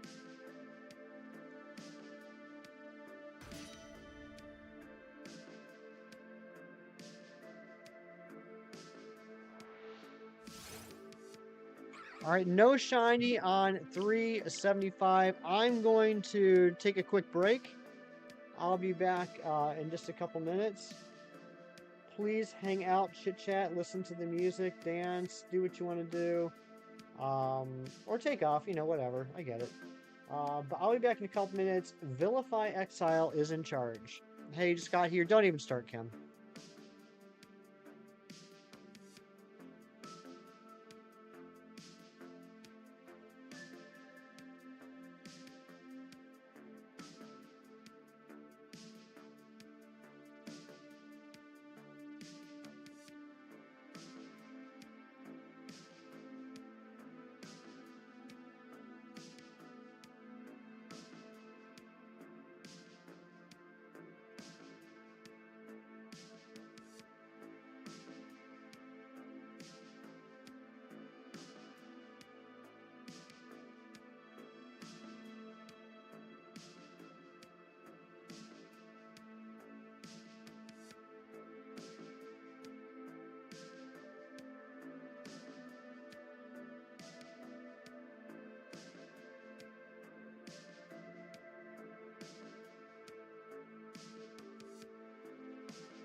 Okie dokie, I'm back. Good morning, Joyce. Hope you're doing well.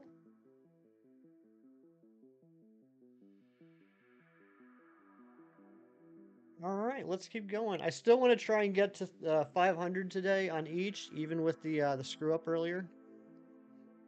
Thank you, Reeves.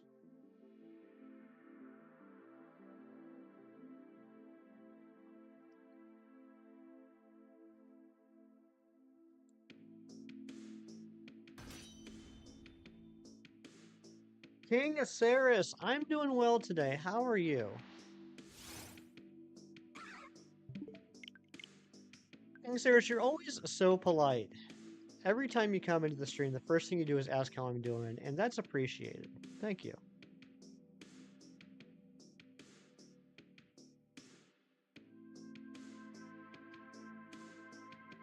Just relaxing on your bed. Nice. I wish I was. Maybe one day I'll just start streaming from my bed.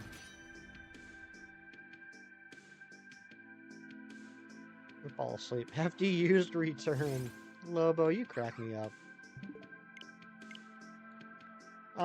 Who made the hefty license plate in the back? The great state of Georgia. That was actually my license plate. Back in 2001, 2002.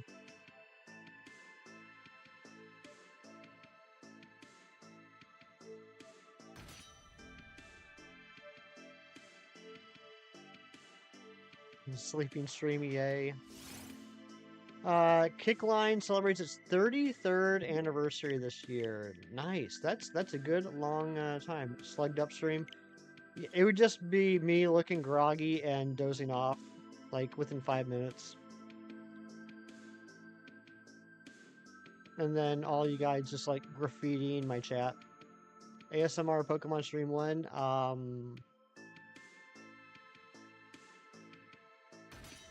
I'll get back to you on that.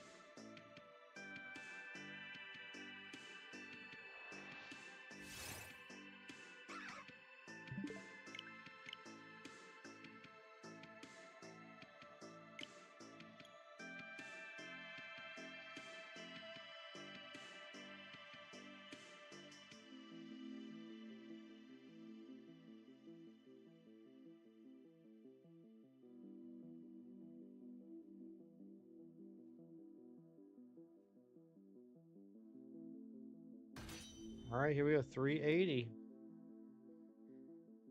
I do somehow get 2K subs while sleeping. That would be my luck. And, you know, that would be amazing. And it'd be like, wow, Hefty got 2,000 subs while he was sleeping. That's awesome. And in my mind, I'd be thinking, people prefer me when I'm comatose than when I'm actually interacting.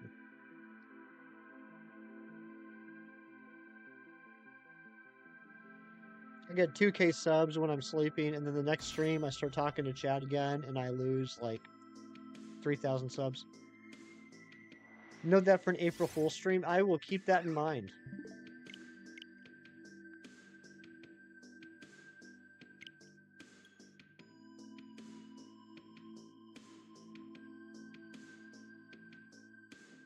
I know you're joking, but I think they got rid of the sleeping streams anyway, right? Isn't that like against YouTube's terms of agreement, terms of service or agreement or whatever nowadays? Like, you're not allowed to do sleeping streams anymore. Which, to be fair, I don't understand the point of sleeping streams. I think they're weird, but I'm not sure. I don't understand exactly the reasoning why they would be like banned, basically. You just made coffee? Nice. Like, I mean, I wouldn't watch a sleeping stream, but I'm not quite sure I understand the reasoning why that's like a bannable thing.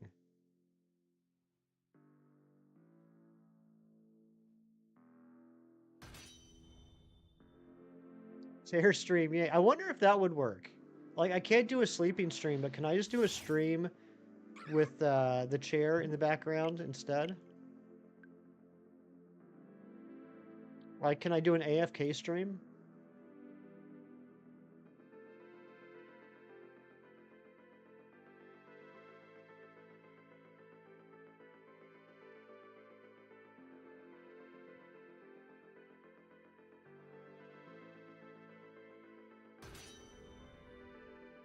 Can I just zoom in on the lights in the background and do a stream where you guys just watch the lights change color for 12 hours?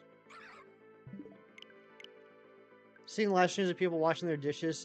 Yeah, I mean that's what I mean. Like, it'd be one thing if it's like we don't want you to be using our we don't want you to be using YouTube for content that's not really content. We don't want you to be using it basically to just get extra subs or view time by doing things that aren't interactive, like sleeping or washing dishes or whatever. But you just can't sleep. I'm not quite sure I understand what differentiates that. Lawn mowing stream 2, electric boogaloo. Well, the weather would have to get better in order for that to happen. We did actually have a nice day yesterday, and I did make a mistake. I made an oopsie. I should have mowed the lawn yesterday, but I was having too much fun playing Mario and Luigi Bowser's Inside Story. And now it looks like it's overcast and possibly rainy today. So it looks like the lawn mowing's going to have to wait another week. You want to play Destiny with your clan, but you're once again too shy to ask them to play? Oh, don't be shy. Don't be shy. Clan Pro won't show up. Are you doing a bubbling spot? Pretty sure the bubbling spot has like a 35% spawn rate. Something like that. We need a Hefty car ride stream where Hefty gets groceries. So silly. You had fun, don't take that away over some grass.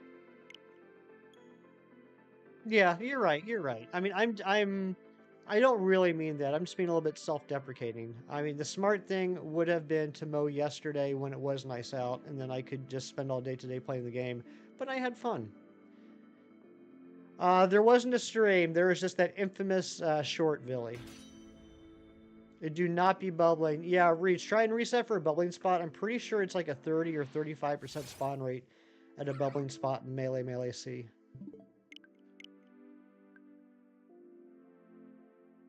I think it might. It's been a while. I think it might have Whirlpool. Other than that, it's a pretty straightforward hunt. So, like, if it does have a Whirlpool, if I'm remembering that correctly, there's a chance that it'll be a little bit of a pain in the booty to get the setup done. But once the setup is done, it's super easy. Barely an inconvenience.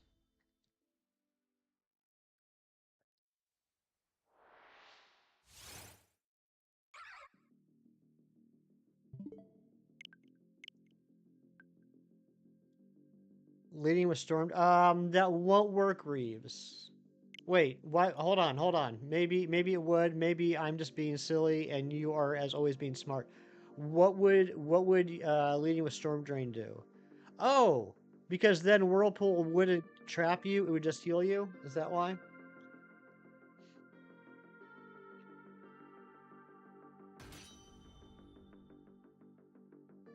For a second, I thought, and I should have known better because you're so freaking smart. I thought you were saying to increase the water spawns, which one in the water would make sense, and two wasn't a thing until Gen 8. But yeah, of course, as always, Reeves is.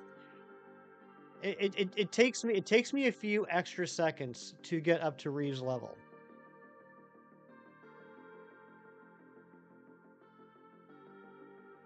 I've met so many brilliant people on YouTube. I thought I knew a lot about Pokemon before I started hanging out in the community, and I have learned so much from everybody.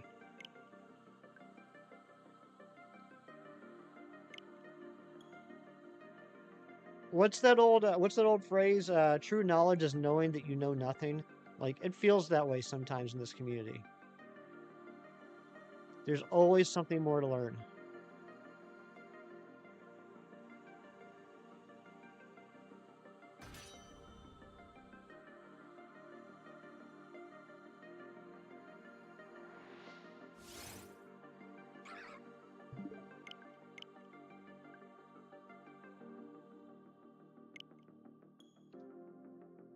Reading the shiny for KARRABLAST looks like this. You love it. I think it's a really good shiny. I was saying yesterday, Amber, I think Like both of these lines, both these two and their evolutions, I think are incredible shinies. I think a lot of people sleep on them. I think they're just neat Pokemon in general, too.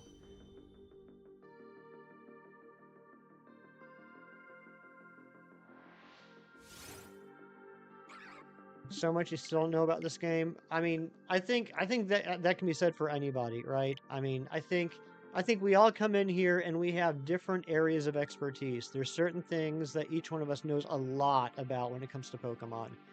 But then there's other areas that, you know, maybe you don't know about a particular thing, but someone else in the chat does. And that's why I think this community is so great and why it's helped me become a better player and a better streamer, because I've learned so much from you guys. Like, here's a perfect example. Like, I don't know how I didn't know this, but I was like 2 years into shiny hunting before Chem Nation taught me that when it comes to regionals, like let's say, because specifically what happened was I wanted to try and get a Unovan Yamask via Masuda hunt.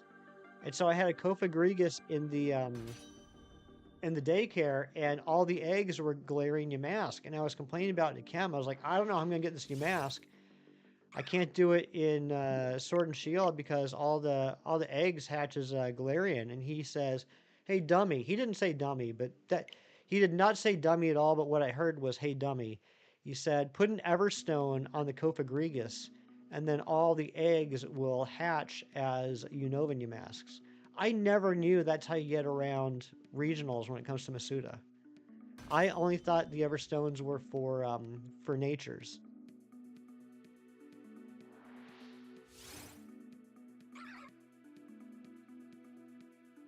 Last year, after home compatibility came out for Scarlet and Violet, Razzie taught me how, and it's a complicated process, but Razzie taught me how you can hatch eggs in different balls than the Pokemon you're breeding.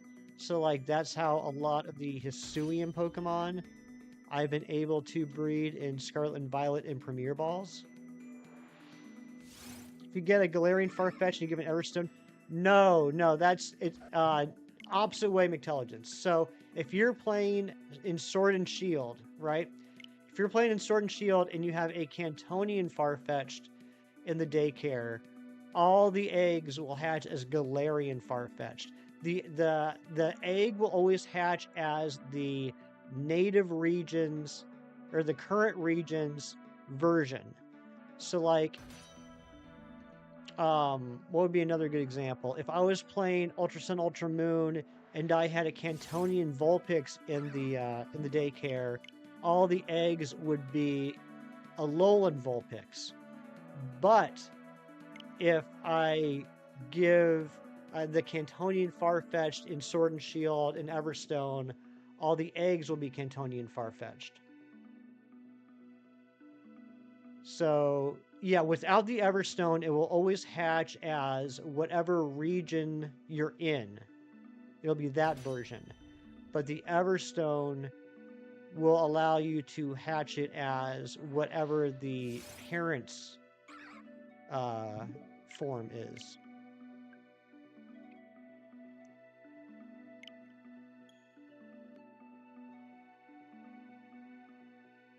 Exactly, McTelligence. So, yep, if you're in Sword and Shield and you have a Jotonian Corsola and you give an Everstone, all the babies will be Jotonian Corsola. If you don't give it Everstone, they'll all be Galarian Corsola.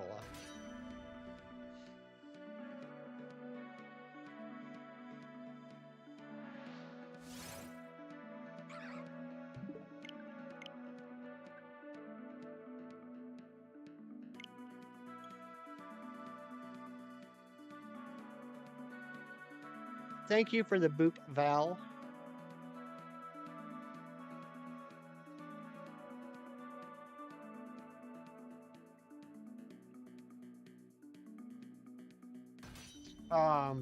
Tyler, aka Game Boyd, has taught me a lot too. One thing that always jumps out at me is I thought I was back before I started the Premier decks, back when I was just working on my regular shiny living decks.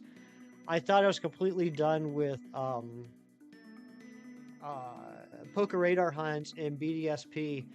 And one day, Game Boy pops into, I think it was a Dice Art Universe stream. He pops in, he's like, "Oh, hey, I just got a shiny Cacnea from Poker Radar." And I was like, "What?" Because that was one I still needed to get. I had no idea that Cacnea was radarable. Premier Ball Corsolas and a Farfetch'd. Do you have a 3DS and the 3DS games Intelligence?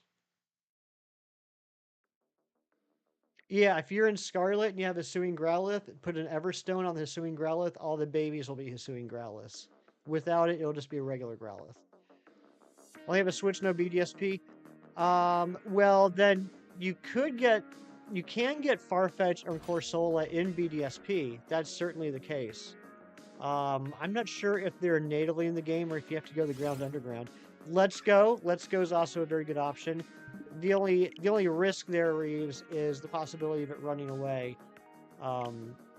Because Premier Ball works as a regular Pokeball when it comes to the catch rate. So certainly an option, but not guaranteed to be like without some struggle. You might have to try a few times.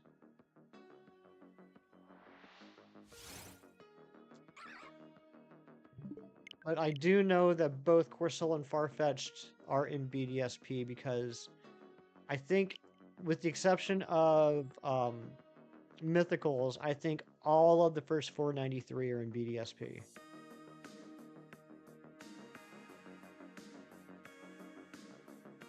Pretty sure. They just might be in the Grand Underground.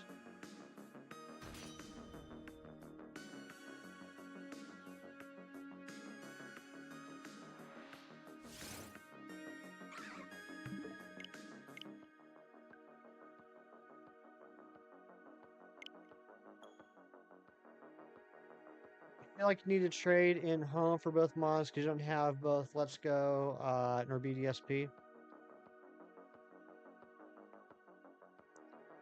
Oh my gosh. McTelligence, first off, I apologize. I totally read that message wrong. I don't know why. I read it as I only have a Switch and BDSP. I don't know why I didn't read it as no BDSP. Tell you what, McTelligence, shoot me a DM. I'll hook you up. I can do a trade with you for the Corsola and Farfetch'd and Sword and Shield. I can give you a Premier Ball, Farfetch'd and Corsola.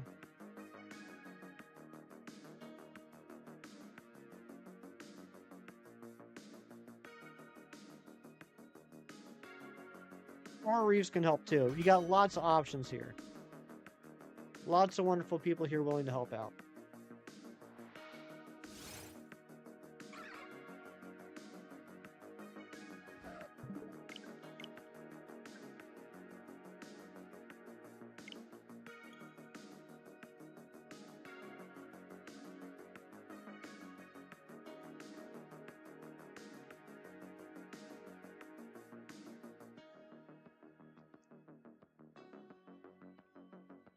Thanks everybody for hanging out with me today.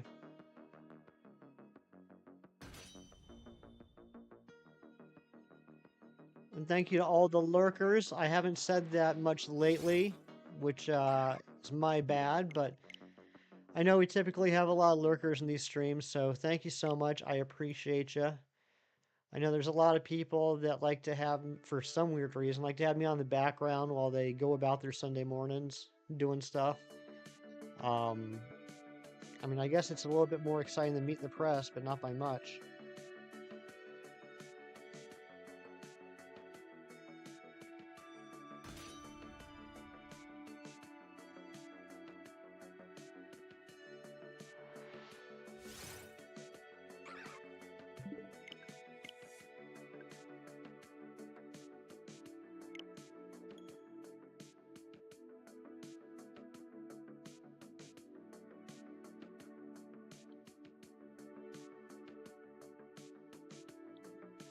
Hello, handsome friend. What's going on, Keith?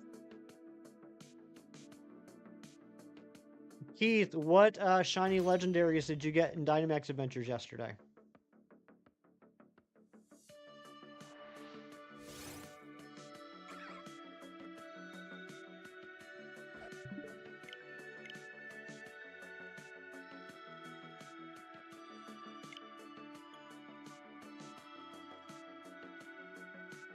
Had me up on the TV. You know, I know Rianne said that to Razzie on Friday night, and I'm very curious. What are how enjoyable are the short streams on a television? Oh my gosh, Keith, I was half joking. You got Giratina and 3 later you got Heatran. You are just absolutely cracked, Keith. What the heck? Can we figure out some way that you can help me get the Tapu Lele, please? Please? I will give you potatoes if you can help me. Wilkins Santiago Jr., what's going on? Stream's going pretty well. Hope you're having a good day. We're just doing some resets for KARRABLAST and SHELMET right now. You're also joking? Oh my gosh, you got me. You got me so good. Guys, Keith pranked me so bad. You like potatoes? I like potatoes. You know what made it believable, Keith? You know what made it believable? You started off with a very much sought-after shiny of Giratina, and then you followed it up with one that no one really cares that much about, Heatran. If you said, like, Giratina and then 3 later you got Rayquaza, that would be cap-worthy. But the fact that you went with Heatran for the second one, that gave it the extra bit of believability. Well done.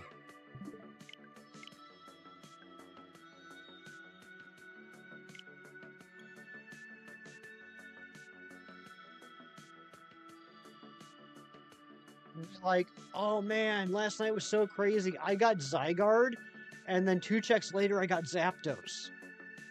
Nice days of slowly just shiny hunting Guzzlord. And which game, Wilkins? You hunting it in Ultra Sun, Ultra Moon, or in Sword and Shield? You doing the old wormhole soft resets or the Dynamax Adventures? It's very humble. And very well played, Keith. And Sword, okay. How many checks are you at on the Guzzlord?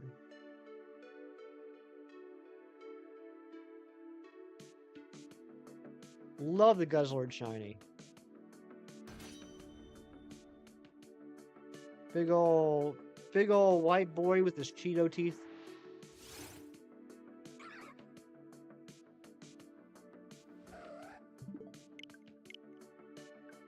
Like 5, 6, or 7? Okay, so early on in the hunt. How do you typically make out with Dynamax Adventures? Do you typically get the legendaries under odds, or do you typically go over odds like I do?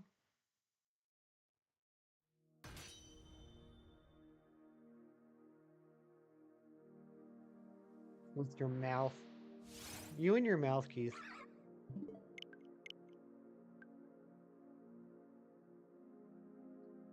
You got a shiny Wishcash during the hunt. Congratulations. That's a good Pokemon. That's how you make out with them.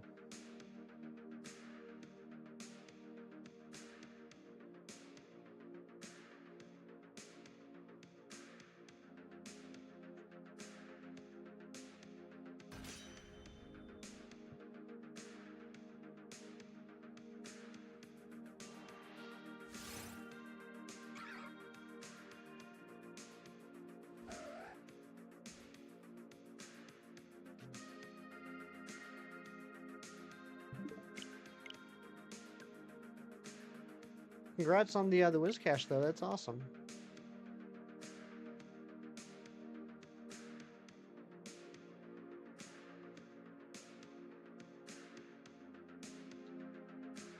Oh, it's a first. Okay, so Guzzlord's your first Dynamax hunt? Well, good luck. I hope it's a quick one.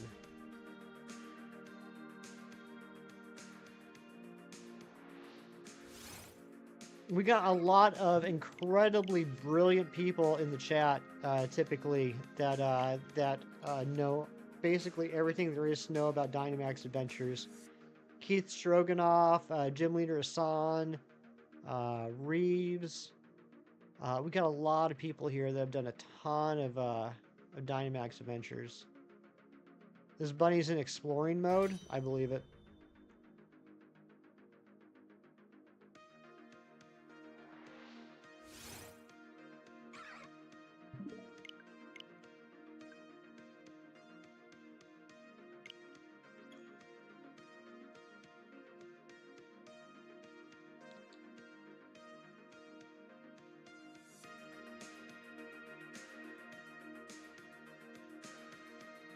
Here we go. Funny check number.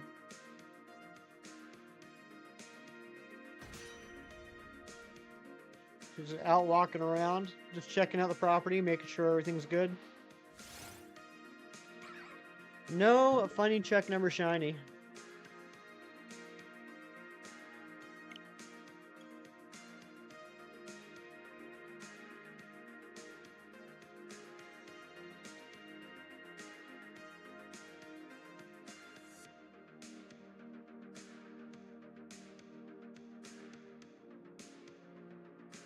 Gotta go. Reeves, don't leave. If you leave, how am I going to not mess things up?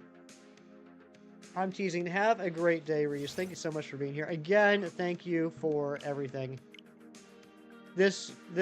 Honestly, this stream would have been a complete waste if it wasn't for you. She also hears me, so she's like staying up on her back legs. Oh, that's adorable. Rolanda and Max, hello. Good to see you.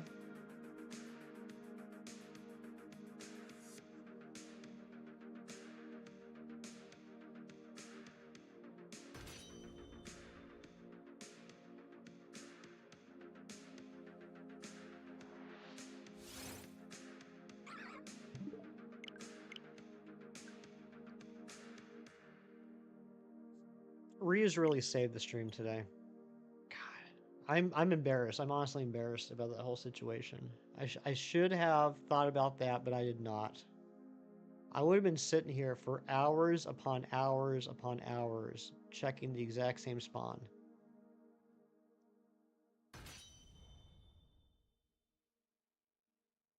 I can definitely imagine it, Razzie. It does not seem that unbelievable, does it? Yeah, I know.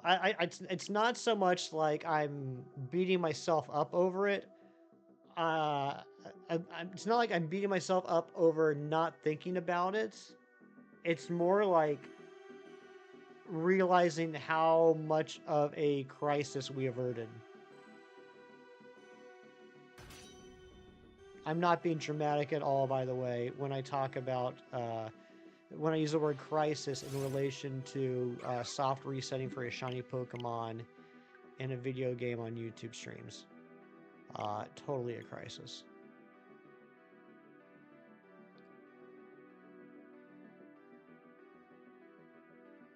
But hopefully there's at least one person out there that doesn't want to pop up and say anything. But hopefully one other person out there is like, oh, dang, I'm glad that Reese said that because I didn't know that either.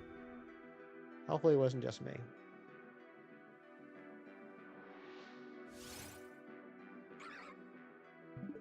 Yeah, we would have been here for weeks. Weeks upon weeks. Because the crazy thing is, I don't know if anybody else at Shiny Hunts is like this, but I know I'm definitely like this. If a Shiny Hunt goes long, even if I'm doing absolutely everything correctly, if a Shiny Hunt goes long, I start questioning myself if I screwed it up somehow. And then logic will eventually take over, or sometimes I need someone else to tell me, like, no, Hefty, you're doing everything absolutely right. You're just having bad luck. It's over odds. And that would have been the case here, but in that case, it actually would have been that I screwed something up.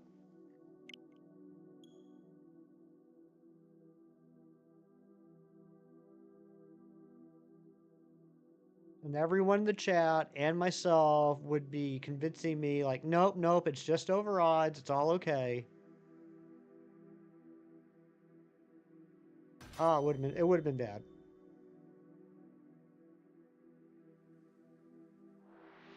I'm glad we only lost like half an hour.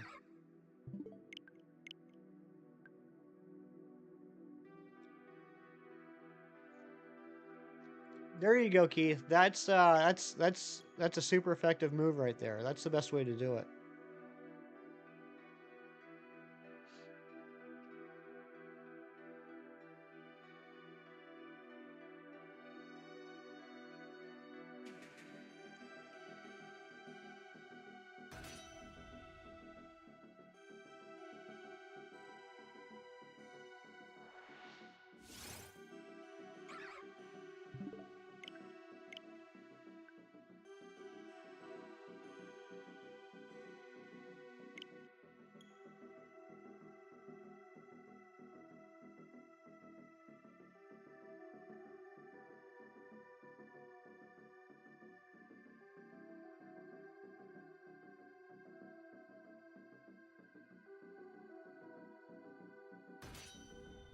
You're rearranging your box of PLA, it's a mess. Oh, I feel that. I feel that. Like in every Pokemon game, at some point I always end up arranging my boxes and it takes forever, but once it's done it feels so good.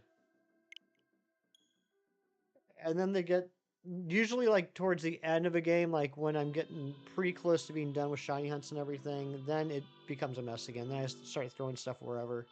I typically try and put new shinies and things like that in the first box.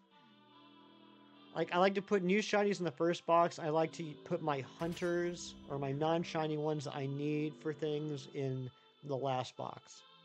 Why? I can't tell you. Alright, hold on a second. I gotta send quick text.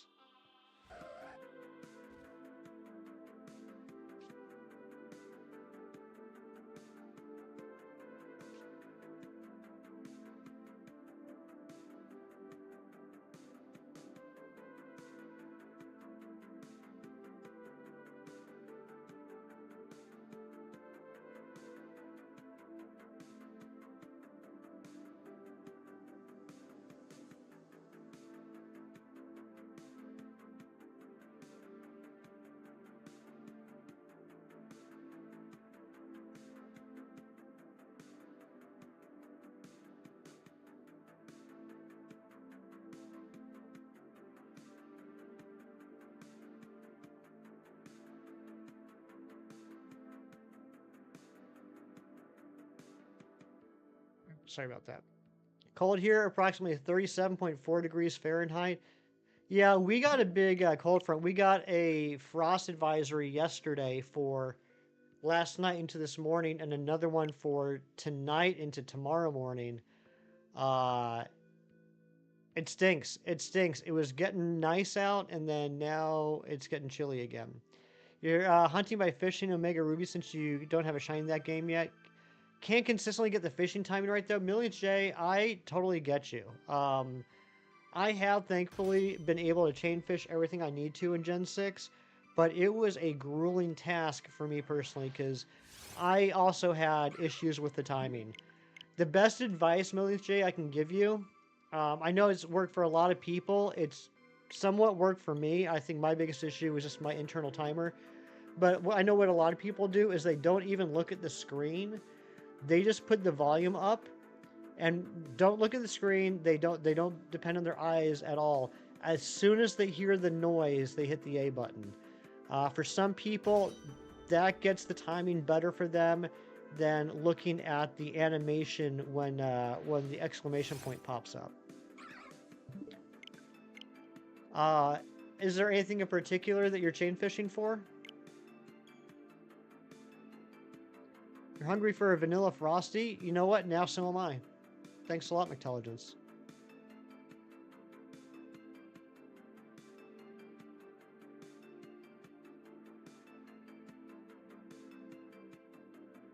I might go to Wendy's and get a frosty.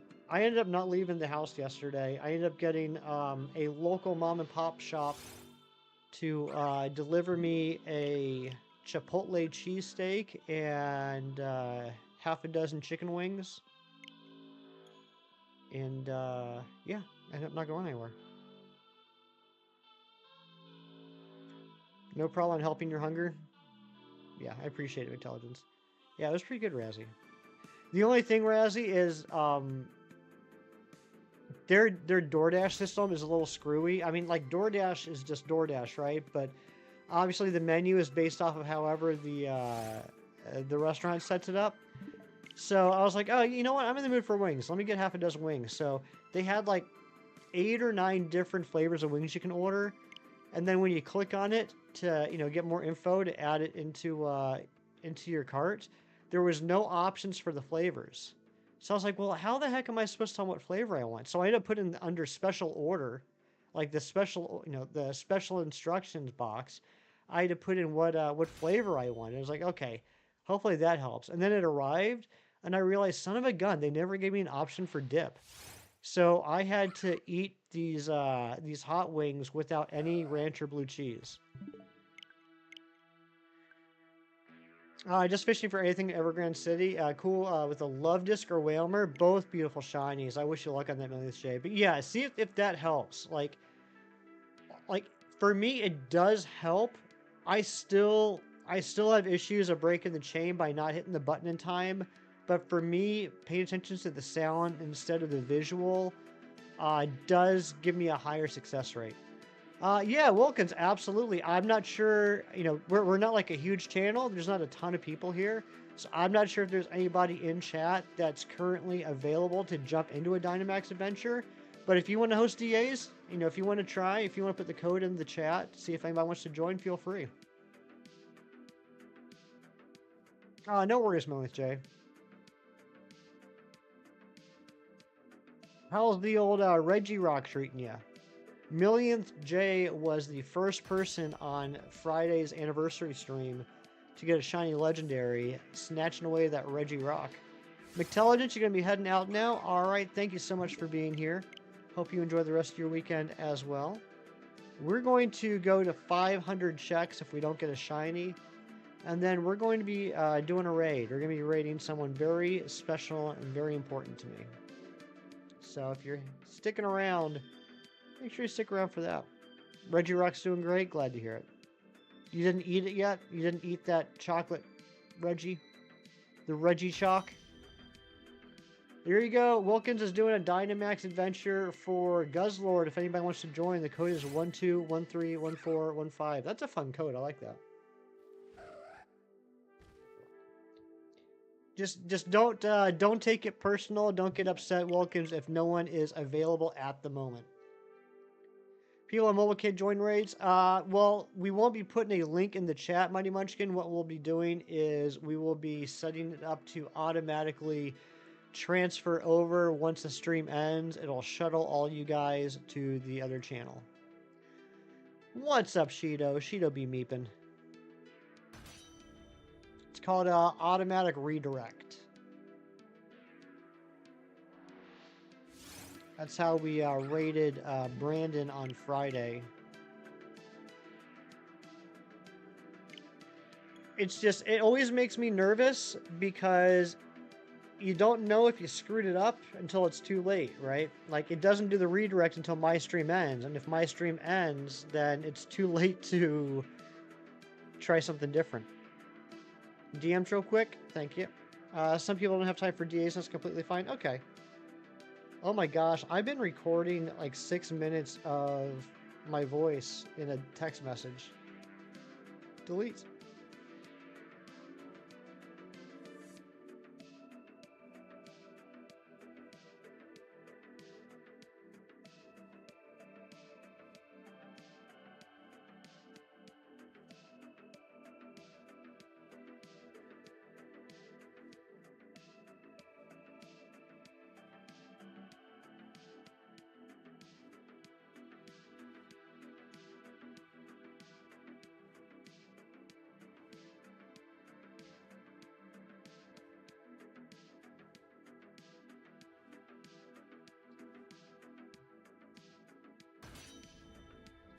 Kind of doing a golem soft reset hunt in PLA?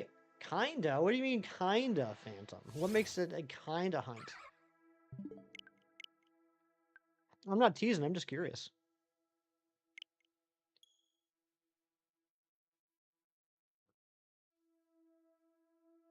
Razzie, I totally would have. I totally would have screwed that up because this morning is the morning of me screwing up everything. Oh my gosh, I have such wonderful friends willing to be super helpful at all times. I don't know. I'm getting to the point where I don't think I can get through a day without someone helping me out. No, I didn't, Razzie. I didn't have it set up yet. I'm gonna go ahead and do that now.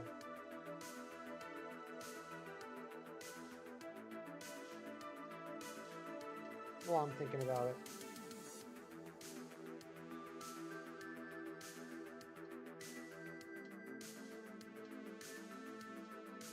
It's that one.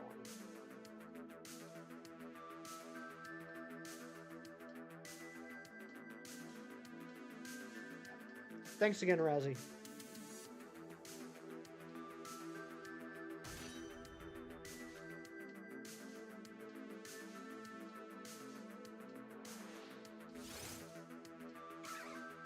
Not shiny. Alright, is it going to be shiny on 442? Or whatever number it actually is.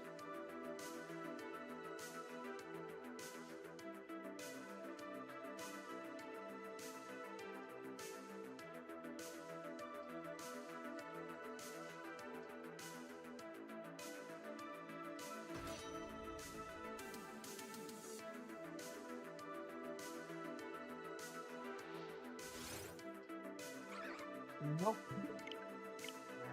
We got what? We got 58 more checks to do.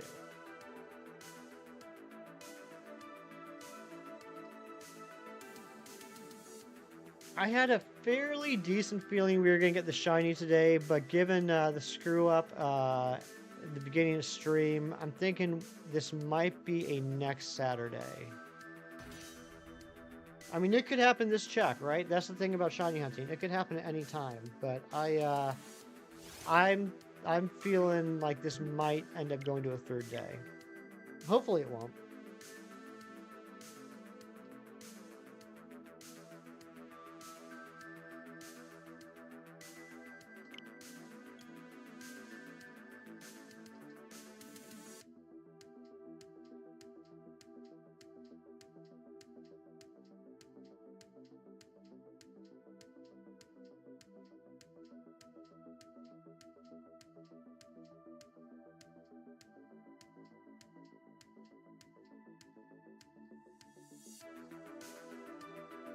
There we go. We finally got a long checking if the software can be played message. We've been doing pretty good today, but there was a long one right there.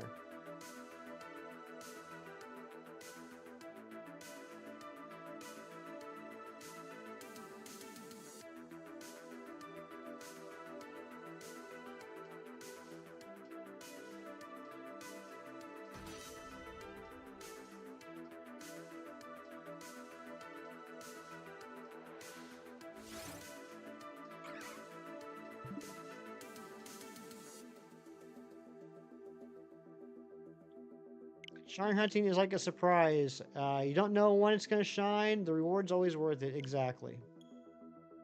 Exactly.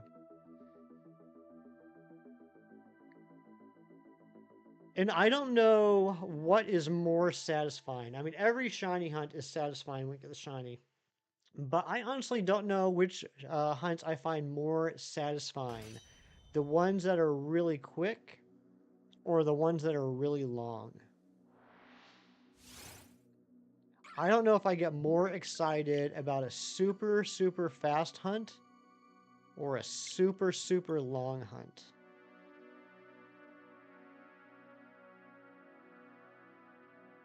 It's a tough question.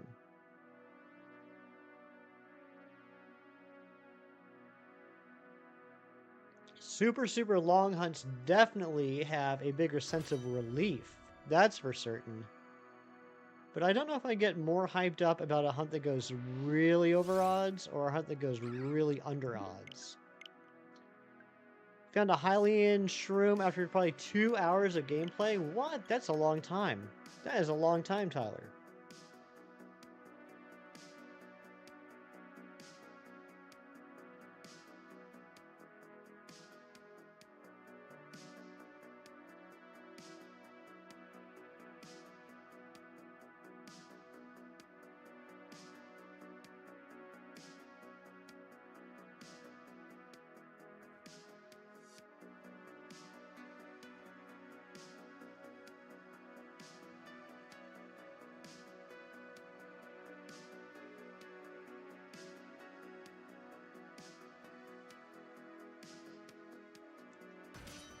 When you got Shiny Tyrantrum and 12 soft resets, that was a surprise. I bet it was. I bet it was.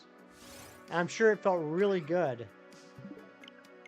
But if you, I mean, I know there's different circumstances and all that, but let me ask you this, Phantom. Did you get more hyped up about the Tyrantrum and 12 soft resets, or the Dialga in 13,134 resets? Which one brought you more excitement? I know one's a legendary and one's not. I get that, so it's probably not apples to apples, but Dialga? Yeah, I would imagine so. Yeah, I think maybe I think I get more hyped up for the longer hunts now that I think about it. Like really short hunts are a nice surprise, but I think I get more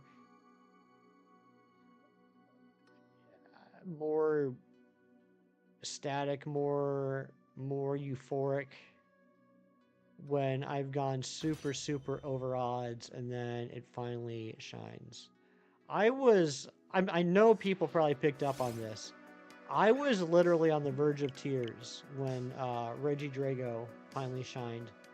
I'm a grown butt man, right? I'm a big old grown man. And when that shiny Pokemon decided to shine, I literally started to tear up.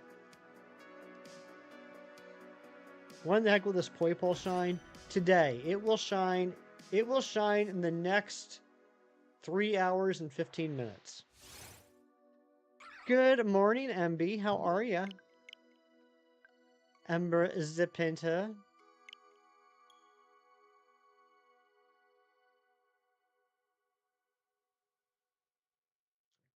Accidentally broke your change by changing direction. Oh, yikes. That stinks. I've been there. The nice thing, though, like, as much trouble as I had with chain fishing, just getting the timing down, the nice thing is maxing out the chain at 20 does not take a lot of time, right? It's like, even if you break your chain, it's frustrating, but it's not like, say, breaking a chain of 31 in Let's Go, right? It doesn't take near as much time to get back up there. You had a nightmare. I'm sorry, Ember. I'm glad you're okay now. For you, it's the opposite. The longer over odds it goes, the more weary you grow of it, and the more you resent it and forget about it. That makes sense. And good morning, Ari.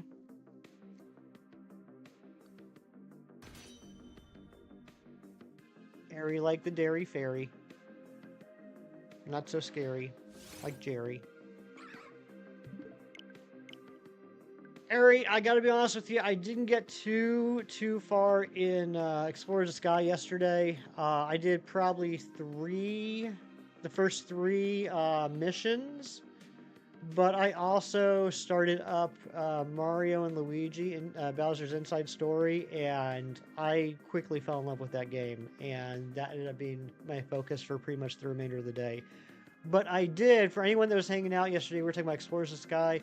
It took, I think, 4 resets on the initial quiz, but I did end up getting the setup I wanted. I am Fampy, and my partner is Shinx. Someone stole your card, it had a bunch of important work in it, and you were freaking out. Oh my gosh, I know that feeling. I know that feeling so well, and depending on when you wake up from a dream like that, or at least for me, when I have a dream that's like really realistic like that, when I wake up, I'm still kind of in that post-sleep fog, and like I got like, you know, pit in my stomach, and it takes a little bit for me to realize it didn't actually happen. You had to go check your car? Exactly.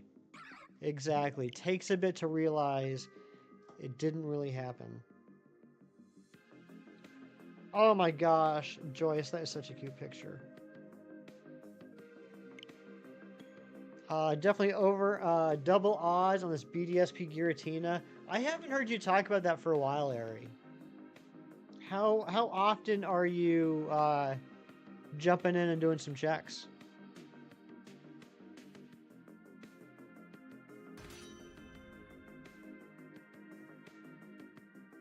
It's got to be such a great flex, though, when you finally get it.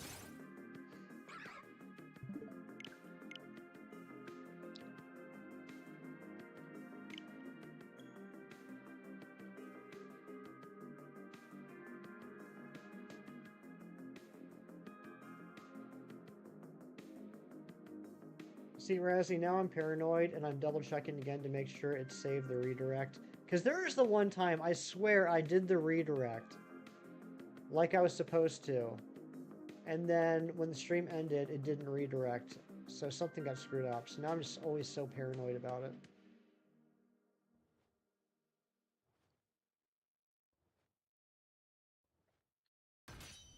You're so silly. I am very silly. Occasionally you do around 500 checks in 1 second.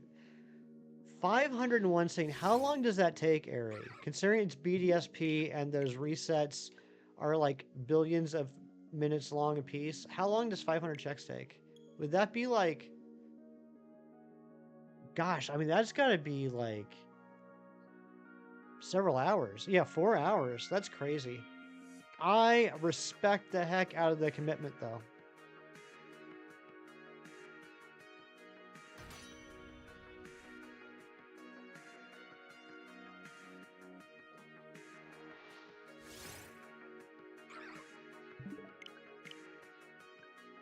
Yeah, it's happened. I don't want to say frequently, but it's definitely happened a handful of times where I've had a dream where I'll just say I had a great time apparently the night before.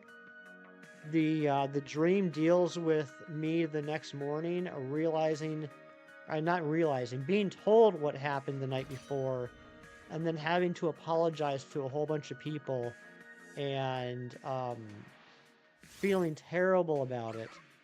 And then I wake up and I'm like, oh my gosh, I can't believe I did all that. I need to apologize to so many people. And then I realize, oh wait, that was just a dream. I didn't actually do anything bad. That's probably once every few months. Dreams are wild.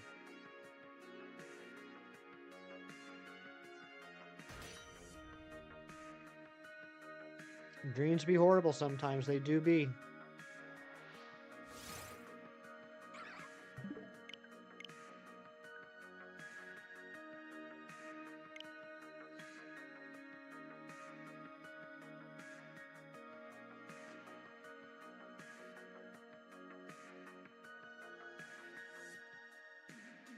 Dreams are weird sometimes. Lobo, truer words never said.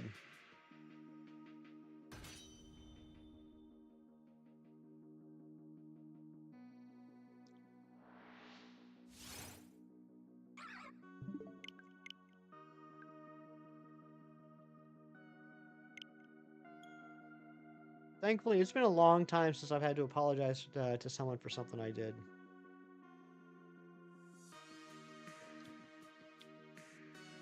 Here's a pro tip. Here's a life hack for everyone. If you want to live a life where you never have to apologize to somebody for something that you did, just don't do anything. Be a slug. You might have to apologize for things you didn't do, but you'll never have to apologize for something that you did. You're welcome.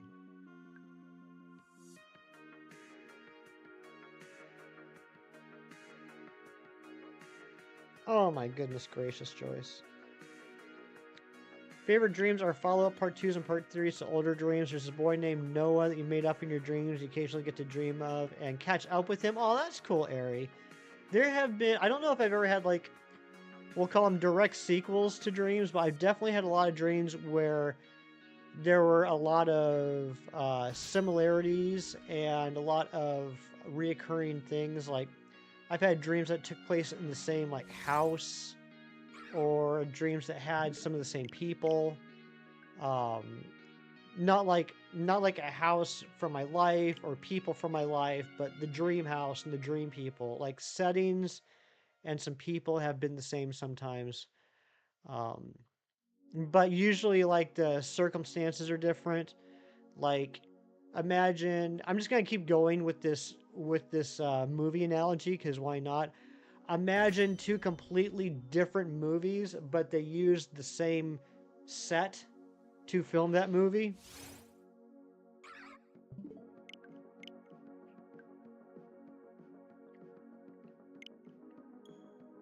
There's this house that I have in my dreams a lot. It's loosely based off of a house that I lived in the mid 90s in Colorado. Very loosely based off of it. But the weird thing is that down in the basement, there's a secret door that has a hallway that goes through a open cavern where like you can fall off the edge into like a bottomless pit or whatever. But if you go through the cavern and you come out on the other side, there's another hallway. And at the end of that hallway, there are stairs. And those stairs go up into a mansion. Secret tunnel! Secret tunnel! It goes up into a mansion with like all these gorgeous rooms with tons of just, you know, beautiful furniture and chandeliers and all this, but it's completely empty because it is also part of my house. We just never knew it was, or apparently we did know it was there because we decorated it, but we haven't set foot in it again. And it's like finding a whole new house, and it weirds me out. Whoops, I didn't even check that. Like, it makes me uncomfortable. So that happens fairly frequently in my dreams as I'm in this house that's actually two houses. I just didn't know the other part of the house existed. And so that's part of the reason why the first time I saw the movie Barbarian, it unnerved me on a spiritual level. If no one's ever seen the movie Barbarian, I'm going to give it a very, very, very slight spoiler. It's a great movie. You should check it out. And it's great if you go in basically knowing nothing. But,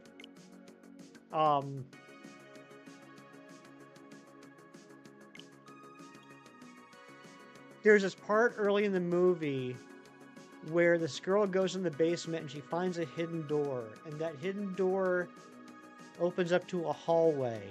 And then at the end of that hallway, there's another door. And then that door leads to another hallway. And I can't remember the last time I've been genuinely terrified of a movie.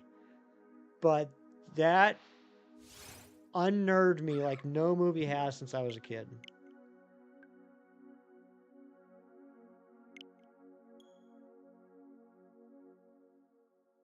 And that's my story. Secret tunnel. Secret tunnel. Secret, secret, secret, secret tunnel. Exactly, Ember.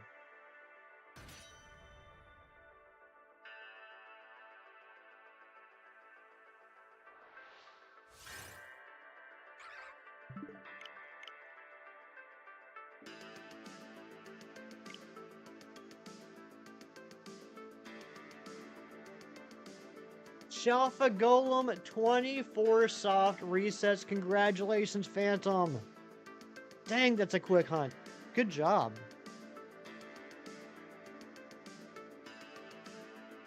Razzie, what did you get Hisuian Zoroark in? Was it 24 or 25 resets?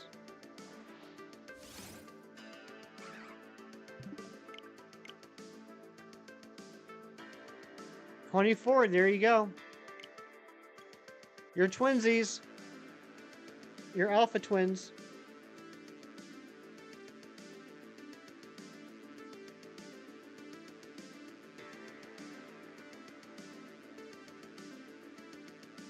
All right, check 469.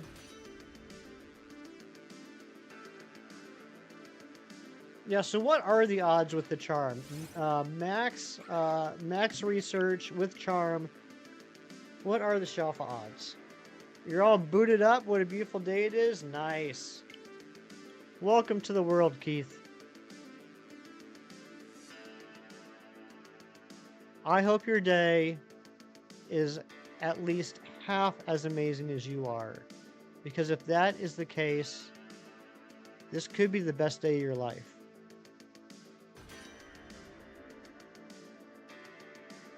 Actually, not full research. Oh, nice. It's even better.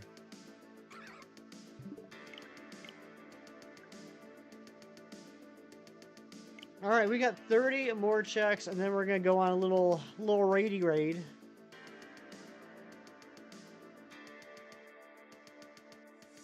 We should be finishing up right around the top of the hour. You're too sweet, thank you. I learned from watching you, Keith.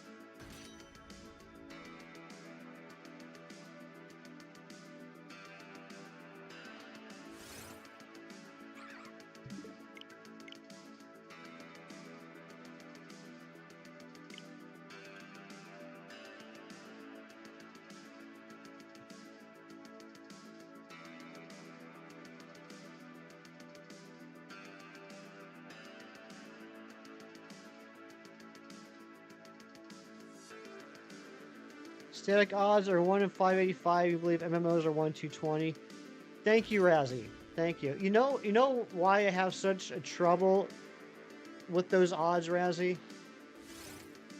Because they're so different from every other game. You know what I mean? Like, you know, like even with different methods, there's certain numbers that just pop up constantly, right?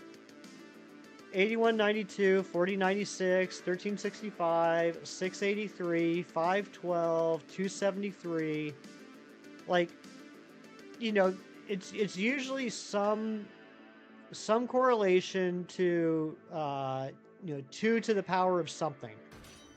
Some sort of correlation there. Even if it's not 2 to the power of something, it's 2 to the power of something divided by like 3 or something like that. But the 220 and the 585 just seem to come out of nowhere. There's this movie that I want you mention by name, but starred Scarlett Johansson and Javier Bardem that was identical to your own nightmares. The way Javier kept disappearing when Scarlett kept searching for him. It's exactly how your nightmares are. I'm going to have to look that up, Ari, because now you got me curious. And I also like both of those actors.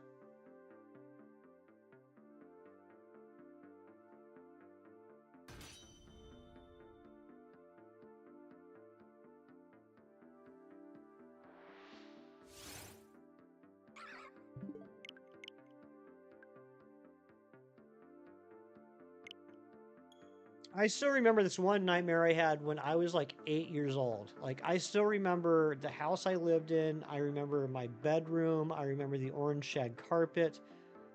Um, there's this nightmare I had when I was like 8 years old. I'm sure I had recently watched a movie. And just to set the scene, this would have been like 1988. So it was no surprise that the dream I had kind of looked like an 80s action movie.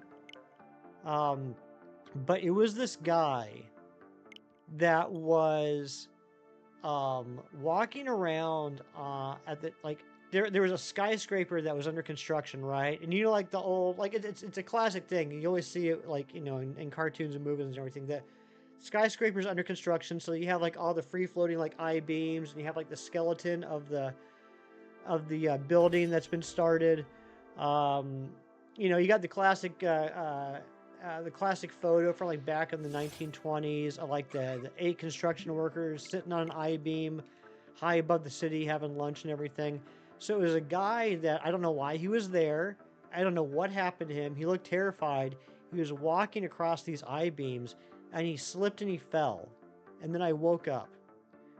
I don't know why I had that nightmare. I don't know why it stuck with me all these years, but that was 1988, and it's still like fresh in my mind.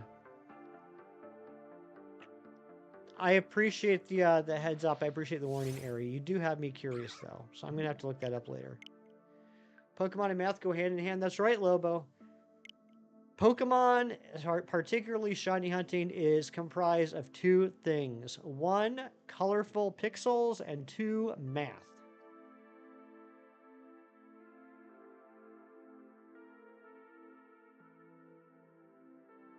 But like, I've always wondered, Ari, like, why was he up there? What happened to him? Why was he in that position? But it was like an 80s New York skyline.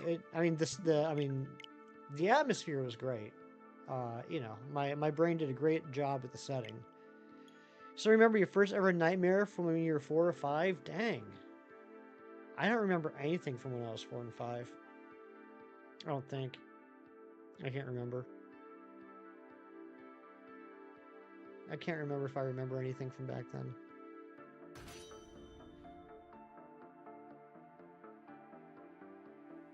For those of you that don't know, my dad, when I was growing up, my dad was in the Army, so we moved around a lot when I was a kid. Like the longest I ever lived in one place was 3 years. Usually it was 1 or 2 years though.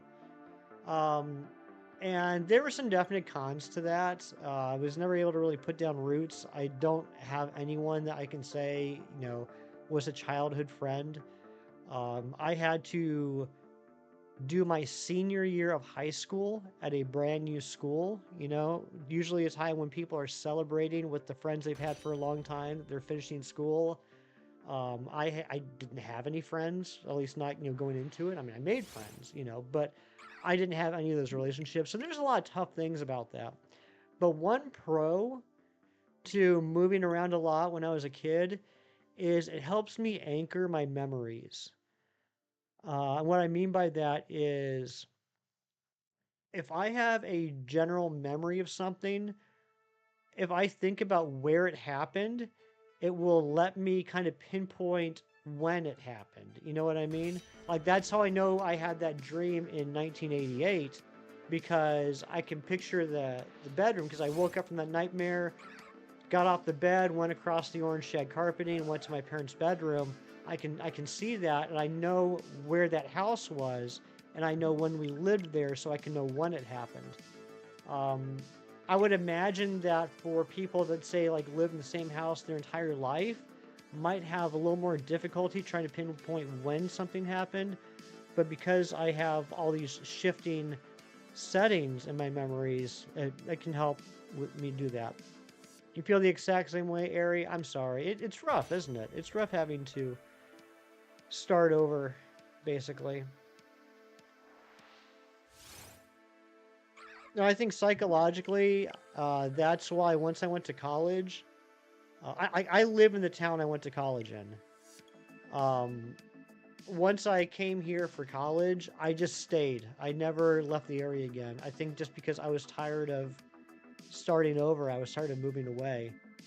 Um, yeah, there's definitely silver linings, absolutely. But yeah, I mean, I don't have anything against where I live. It's become home. But there isn't really anything about this town that I would say convinced me that this is where I want to put down roots. Uh, Aside from the fact that I didn't want to start over again. Again, not saying anything bad about this area. There's just not really anything that if it was like, okay, Hefty, do you want to live where you live now, or do you want to live in Colorado Springs or in Oahu or in Atlanta? There'd be nothing that would convince me to say, oh, I want to live in this place where I am now.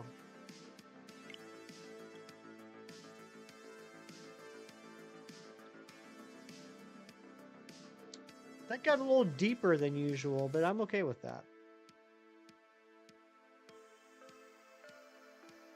Favorite part about moving around so much as a kid is that your grade progress was practically wiped every time you moved somewhere else. You can be lazy as you wanted with schoolwork, and there are no negative repercussions.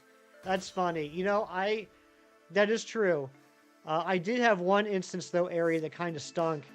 Um, I went to the same high school on an American military base in Germany for freshman, sophomore, and junior year, and then I moved to Pennsylvania to do my senior year.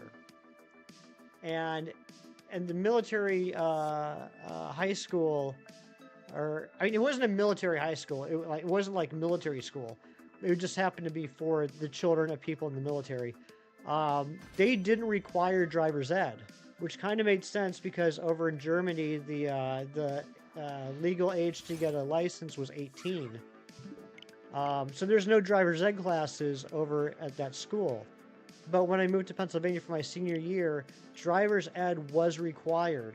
A semester of driver's ed was required for graduation. So I was the only senior in a class full of sophomores taking driver's ed.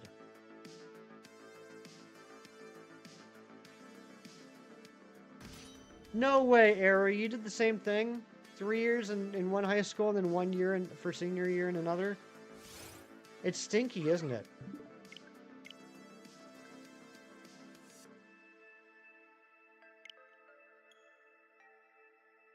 All right, we're getting close to buzzer beater territory. We only got 13 checks left. I had a feeling, given the situation earlier in the stream, this was going to happen, but it looks like this hunt is going to continue into next weekend, which I'm fine with. Also gives poor Shinies a break. He's been making so many thumbnails for me lately. It's got a mighty Zononite longsword. Ooh, congratulations, Tyler.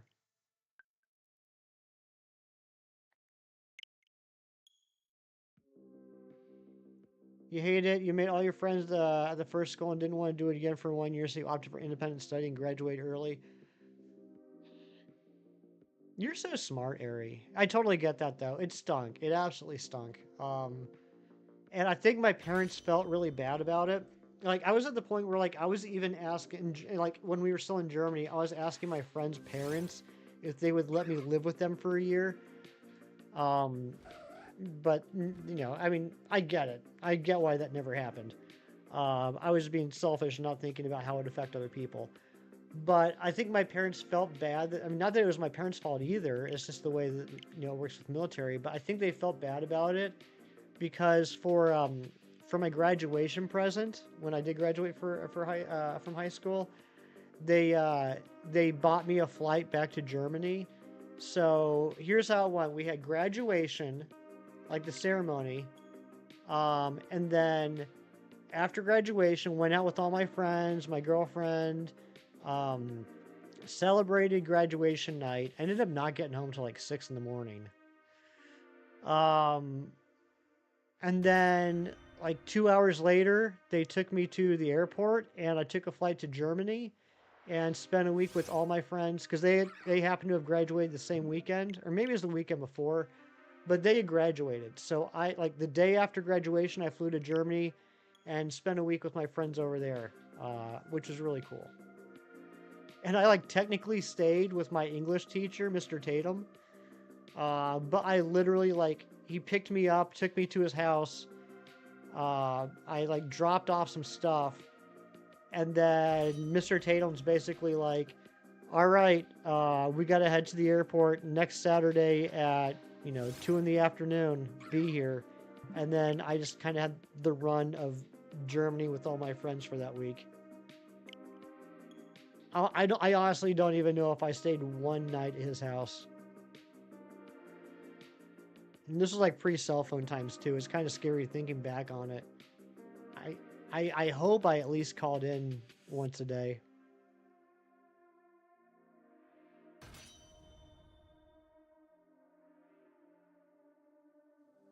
Yeah, Mr. Tatum was awesome. I hope. I was about to say I think, but let me rephrase it. I hope everyone had that one teacher. That one teacher that was really cool. The one teacher that you always look forward to having classes with.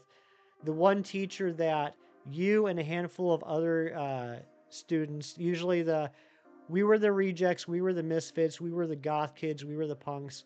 Like we'd hang out in his classroom like over lunch or after school, and just like he was the English teacher, and he was also the TV productions teacher. So he had like all this recording software in a back room with like VCRs and stuff like that.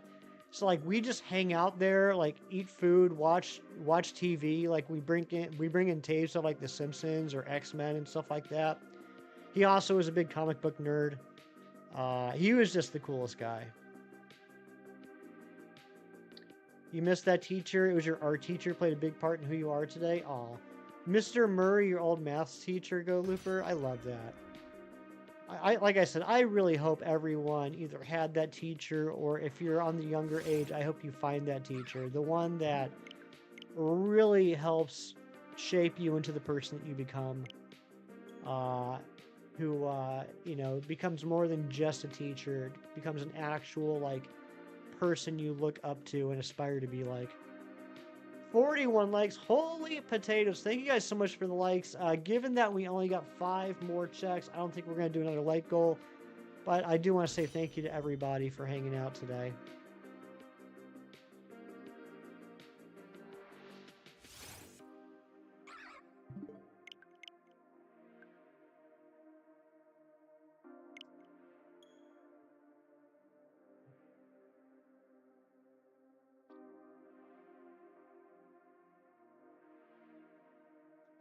One other thing I got to say about the teacher, I shouldn't have mentioned his name in the first place, so I'm not going to mention it again.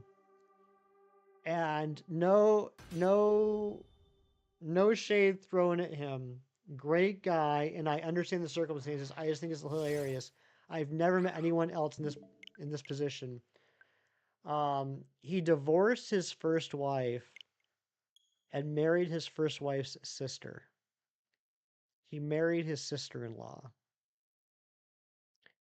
He had 2 sons. Those 2 sons, their stepmother was their aunt, and their mom was their step-aunt. Mrs. Clausen had her the year your brother got into his accident, and she always made sure you were doing okay and always made class fun. I love to hear that, Keith. Those are wonderful people.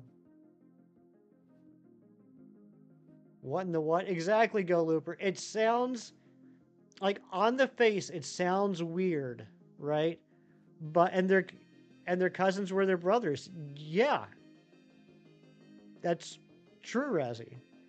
Like it sounds so bizarre, but if you think about it, like it's not that crazy. I mean, I'm sure it made for some awkward family Thanksgivings when you're sitting next to the woman that you divorced on one side, and on the other side is her sister that you married.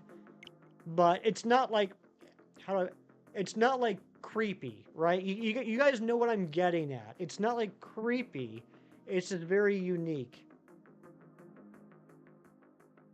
I have a very good friend that I worked with for several years, um, whose brother married a girl, and they both came from big families. And so my friend met, his brother's wife's sister, and they hit it off, and they ended up getting married. Again, nothing wrong with it. It's just kind of wild on paper. Imagine drawing that family tree, right? More like a family bush. It would make for a good 90s sitcom. You're absolutely right, Razzie. I got the cheesy music, the theme song music, rolling through my head right now. We need to make that show. You have an uncle that did that. Uncle married older aunt when she was 18, younger sister 16 at the time, and then when the younger sister turned 18, he divorced the older one and married the younger one. Yeah, that situation sounds creepy. No, not gonna like. Can you hear the laugh track already? Exactly. But like, I remember my friend when he was dating basically his sister-in-law, and he was getting ready to pop the question. He asked me one day. We were out having enjoying some adult beverages, and he asked me one day about it because he hadn't told anyone really how the two of them met. And he's like, Hefty, I'm thinking about asking her to marry me. And I'm like, oh, congratulations, that's awesome. He's like, well, I'm worried what people are going to think. And I'm like, what do you mean? And he's like, well, she's my brother's wife's sister. And it took like a couple cocktail napkins and a pen to figure out what was happening. I was like, oh, no, I understand why on paper that would sound weird, but no, like your brother met a girl, they got married. In doing so and combining the two families, you met her sister, you guys hit it off. I don't see why that's weird. Anyway, I apologize for that tangent. That was a weird one. But before we do this last check, I just want to say a couple thank yous. I want to say thank you to Rianne, the legendary Rianne Andre, for the 16 months of membership, and Nabil, another legend, for the 14 months of membership. Thank you guys so much. Let's do this last check, and then let's get going. Great end. Top tier end. Will go down in history as one of the best stream ends ever. Here we go. Check 500. Not shiny, so we will continue this one, and we will be doing it correctly next Saturday. But we are about to go on a raid. I'm not going to put a link in the chat because if you're on mobile, you can't click on it anyway. The stream will redirect. So as soon as this stream ends, it will redirect over for the raid. If you are going to stick around for the raid, though, I just ask two things. One, make sure you hit that like button. You can hit it by hitting the 3 dots in the top right corner if you're on mobile. Hitting the like button is one of the quickest, easiest, and possibly freest way to support other content creators. And two, if you're coming on the raid, please put in the chat hashtag HeftyHype, just like Phantom did, just like Mighty Munchkin did, but put in the chat once and only once. Why once? Because we are not spammers. That's not who we are. That's not what we do. Guys, have a great rest of your weekend. I will see you guys. Actually, I guess I can tell you now. Can I tell you now? You guys might be seeing me or at least hearing me tomorrow.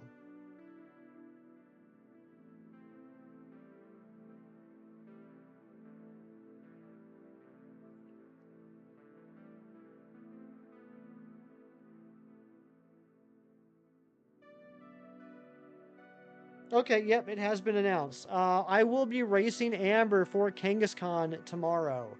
So that'll be tomorrow evening Eastern time. So hope to talk to you then. Sito, what's going on? Ari with the 16 months of membership. Soup! I can go for some soup. All right. This has been like the longest stream of consciousness, end of stream, stream of consciousness ever. Let's go on the raid. Hashtag FDI. Have a great rest of your day. Do something nice for someone just because it's the right thing to do and for no other reason. Stick around as soon as the stream ends. We will be redirected over. Rest well, you legend. Thank you so much, Lobo Gaming, you legend. Take care now, and bye-bye.